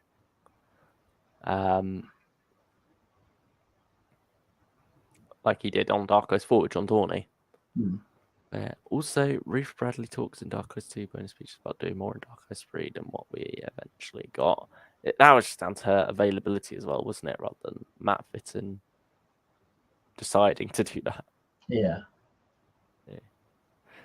Who from a small collection? How the monk got his habits.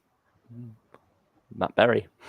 Yeah, that would be great. Yeah, I'd like more new series. That would be great. Yeah, I think Original Suicide Nightmare Expedition is Silver. certainly the place to start that, isn't it?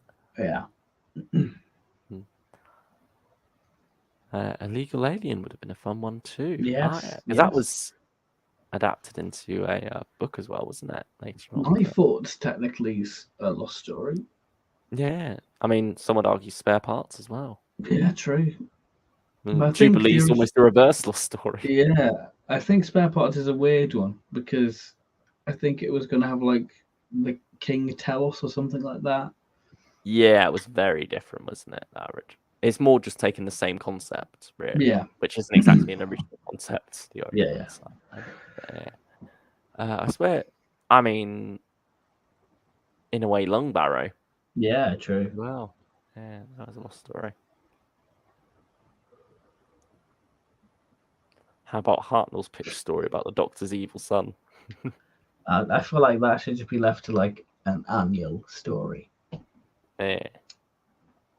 Original fourth Matt Smith series set on Trantalo. Yes, yeah.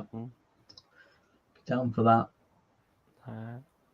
There's lots more potential out there for Big Finish still to tap Absolutely. when it comes to lost stories. Yeah, I mean, Dalek's Genesis of Terror is still sat there. Have we? I'll be honest. I think this is just not because it's bad. I just don't think it belongs on a list. No, I agree. It's just okay. It's worth picking up if you are interested, but go in knowing what it is. It is that original draft of part 1, dramatized, really brought to life. So you get an insight into the making of process of it, where things could have gone, what Terry Nation originally had in mind. Slightly darker version of what ended up on the screen. But it's not a complete product per se. Yeah. Don't go in if you want a full story. Yeah. I mean, a fun way of experiencing Dark Genesis Terror is lining your robot read through and having the audio of Dark Genesis Terror, because Dark Genesis Terror, it's a read through of a script, really. And that's all it is. It's a table read.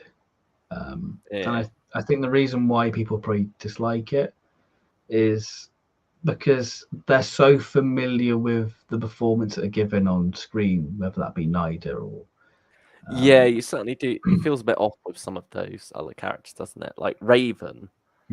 I don't like. There's something so great about what he got on screen. Of Battle Cry will be like the yeah, he gives that, whereas in this audio it's much more muted. yeah. It's very much more understated, and Whether doesn't that's really.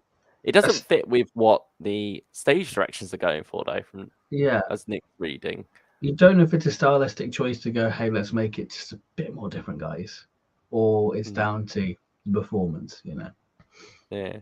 Again, you can see the simplification of characters as well, because while this is probably much more accurate to the military chain of command, like how things change for the Doctor versus getting captured as he moves up before eventually getting sent off to the elite bunker. Whereas in the TV story, that's streamlined a bit, rather than changing hands so many times.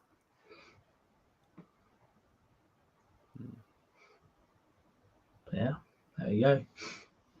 Yeah. Oh, there was an OG draft of Waters of Mars Superior Collection. Just saying that would be fun. Oh, what that's like. No. Oh, and Startron said Daleks in London would be good. Yeah, again, depends how much exists for it, doesn't it? But I'd love. Oh, I've got another one, so Startron, Okay. go for it. But yeah, I mean, Daleks in London, I'd love some more for Doctor Dalek action, really. So give me all that, especially with the unit there. But Kingdom of the Daleks, that would be interesting. I've not heard of that one. I can't say I'm familiar with it. So do tell enlighten more us, for that one. enlighten us, because I have no idea. Because I think Friday night we just had a look at Lost Stories.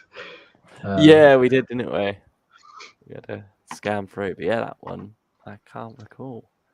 But again, I mean, I went for the Wikipedia list, so that could very easily be incomplete. Yeah. Yeah, okay. Well, to be fair, I can search it up, really, can't I? Yeah. Sorry for making you type so much stylish one. Let's see.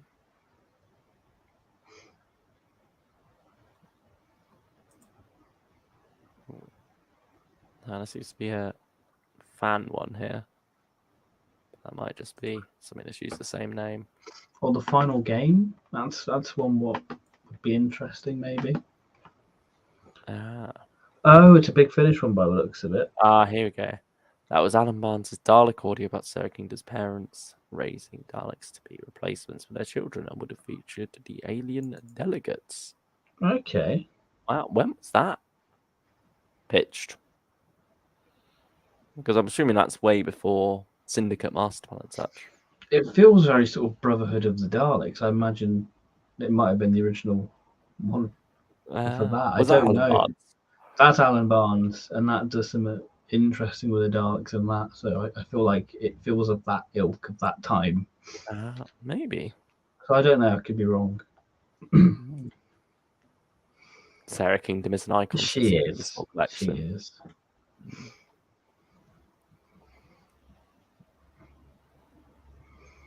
But yeah. Yeah, there's so much interesting potential in the what if, isn't there? It was Brotherhood. There we go. There we go. Oh, okay. Alan Barnes admitted it was too similar to Evil and was just an excuse to bring back the alien delegates. Well, Big Finish found no excuse in the end. And it was a masterpiece. That was very fun. We enjoy that one. Yeah. Oh, that's 5 years ago now? Yeah. Or 4? Was it 2019, so 4? Yeah, 4, yeah. Blimey. Have we had a good fourth Doctor series since? Are we about to have that? Series 12 is shaping up, isn't it? Yeah, that's true. But yeah, we're gonna be doing that. We've got that penciled in, haven't we? Yeah, I think that'll be around July. So that comes out 21st, doesn't it? We're over a week away from that still. Next week we've got Once the Future coming out though, which looks very exciting. Did you listen to much of it in the podcast? Because they put out first No, one. I only there. did the first 10 minutes with Nick talking about CDs. I did the little pre. I skipped to the end, the pre-title sequence of Oh, it. nice. But yeah, it's good fun so far. What theme is it? Is it with Like the Peter Howell? Yeah, it's the Peter Howell thing. Okay. But it works better like clashing in from the pre-title sequence. Oh, right, okay. Yeah, I think. Whereas with the Fourth Doctor one, because it doesn't have the scream, it just feels very abrupt when you go into that title sequence. But I still just find it bizarre that Once Future doesn't have its own title sequence. I feel like it deserves it. Hoover's Full Collection says, "I know what we need, Sharda." I mean, yeah, is that a lost story technically? Technically, I could. I mean, have they done it with McGann? Technically, Yeah, that's true. Is that the original lost story? yeah. Is that like the ultimate lost story? Yeah. I mean, here's something to put to you: is Sharda, Right. the animation version, Right. is that TV canon or expanded media? What is it? Because it isn't. It's TV, isn't it? It's got to be. This isn't a like trick question. There isn't an answer to this. Oh, This okay. is just me throwing it out there as a hypothetical. Because Doctor Who never does this. It's me sort of throwing it out there. I mean, there's so many versions of Sharda. It's what one you think's canon. Do you have the curator version? Canon. Yeah. The thing is, it was because it was never broadcast. Yeah. Does it technically count as expanded media? Because it's something you have to pay for. Yeah. Or does it technically count as a TV series because that's how it was originally filmed for half of it? Is it with your Doctor Who DVDs? Like, where does it go on your shelf? Yeah. Well, it's stuck with the collection, let's say. But did you get Sharda before it was in the collection? I got the Blu-ray one, so it's with the other Blu-rays. You didn't get the. You didn't get the Legacy collection. Which one's that? With like Sharda and More Than 30 Years. Oh no, I didn't get that. Okay. Yeah. I was gonna say like, all right. If you had the power, would you put Sharda between Hordes of Nimon and Leisure Hive? Yeah. But then therefore it's expanded media. Yeah. Good logic. Yeah. But am I just doing that because that's where the DVDs sort of condition me because it's got Tom on the spine? Because it is. It's all down the spine. Yeah. Yeah. I mean, because when I had the 5 Doctors, the original one, because that's got the weird grey spine. Yeah, silver. Yeah. Yeah, I never put that with the rest of them because it just looked weird in the middle. But then you get the 25th anniversary edition, and it works there, so you're all set. I mean, some people put books, Big Finish, and DVDs together. So how many versions of Sharda must they? Cameron Company. Did you put that between Legopolis and Cash Valve, or is that on its own? I put that next to Sarah Jane Adventures. Mine's just off on its own. You've kind of got that weird sort of, because I've got like survival TV movie, Shelker, then the vanilla new series. So it's strange, really, where you put these things, because like it's like the Peter Cushing films. Do you put that with your Heart or Troughton, or does that go? It's a whole kind of worms, that is, isn't it? Really, like it's interesting watching people's like collection videos, seeing how they decipher it all. Yeah. I mean, some people just don't even think about it, really. They just put no. Whereas fans like us, we obsess over this placement. Like Lost in Time, where do you put that? Is that the beginning? Is it in between? Was it after the War Games? Yeah. Or do you just put it with none of them? Yeah. I mean, for me, because it's like with where my DVDs are, they're stacked on one of those sideways shelves where it has to be a specific thickness. Like the Lost in Time one I've got, because it's like the 1.5 thick DVD, it won't fit. so it has to go off on its own elsewhere. But Yeah. it's bizarre how fan minds work. It is. It is. Whovian the Small Collector says the Mel intro story would be nice. Did they ever really get into much thought with that, Sam? See, my mind just goes to Wrong Doctors, but I don't think that's not even lost it. story. Yeah, it's not it. Yeah, because that's like more of a trick one. Because I picked up the Wrong Doctors because I thought, oh, here we go, Mel's intro story. But no, it isn't. It's got 2 Mels in it, and neither of them are having an intro story. Maybe we should do that as a throwback. Maybe that trilogy or something. Because like Mel's come back. Yeah. Yeah, we'll have to do another throwback at some point. They're good fun. Maybe we'll do another vote on that one as well. Yeah. The audience decide. I think July is pretty quiet for Big Finish, so we've got time for a throwback there somewhere. Yeah, maybe. Sixth Doctrine Order Jamie throwback trilogy. Luke will actually have to buy it, you know? Yeah, that's true. I do like that trilogy, says Super Small Collection. I think it's great. I've heard good things. Yeah, I can see what you're petitioning for their stylish one. Fair enough.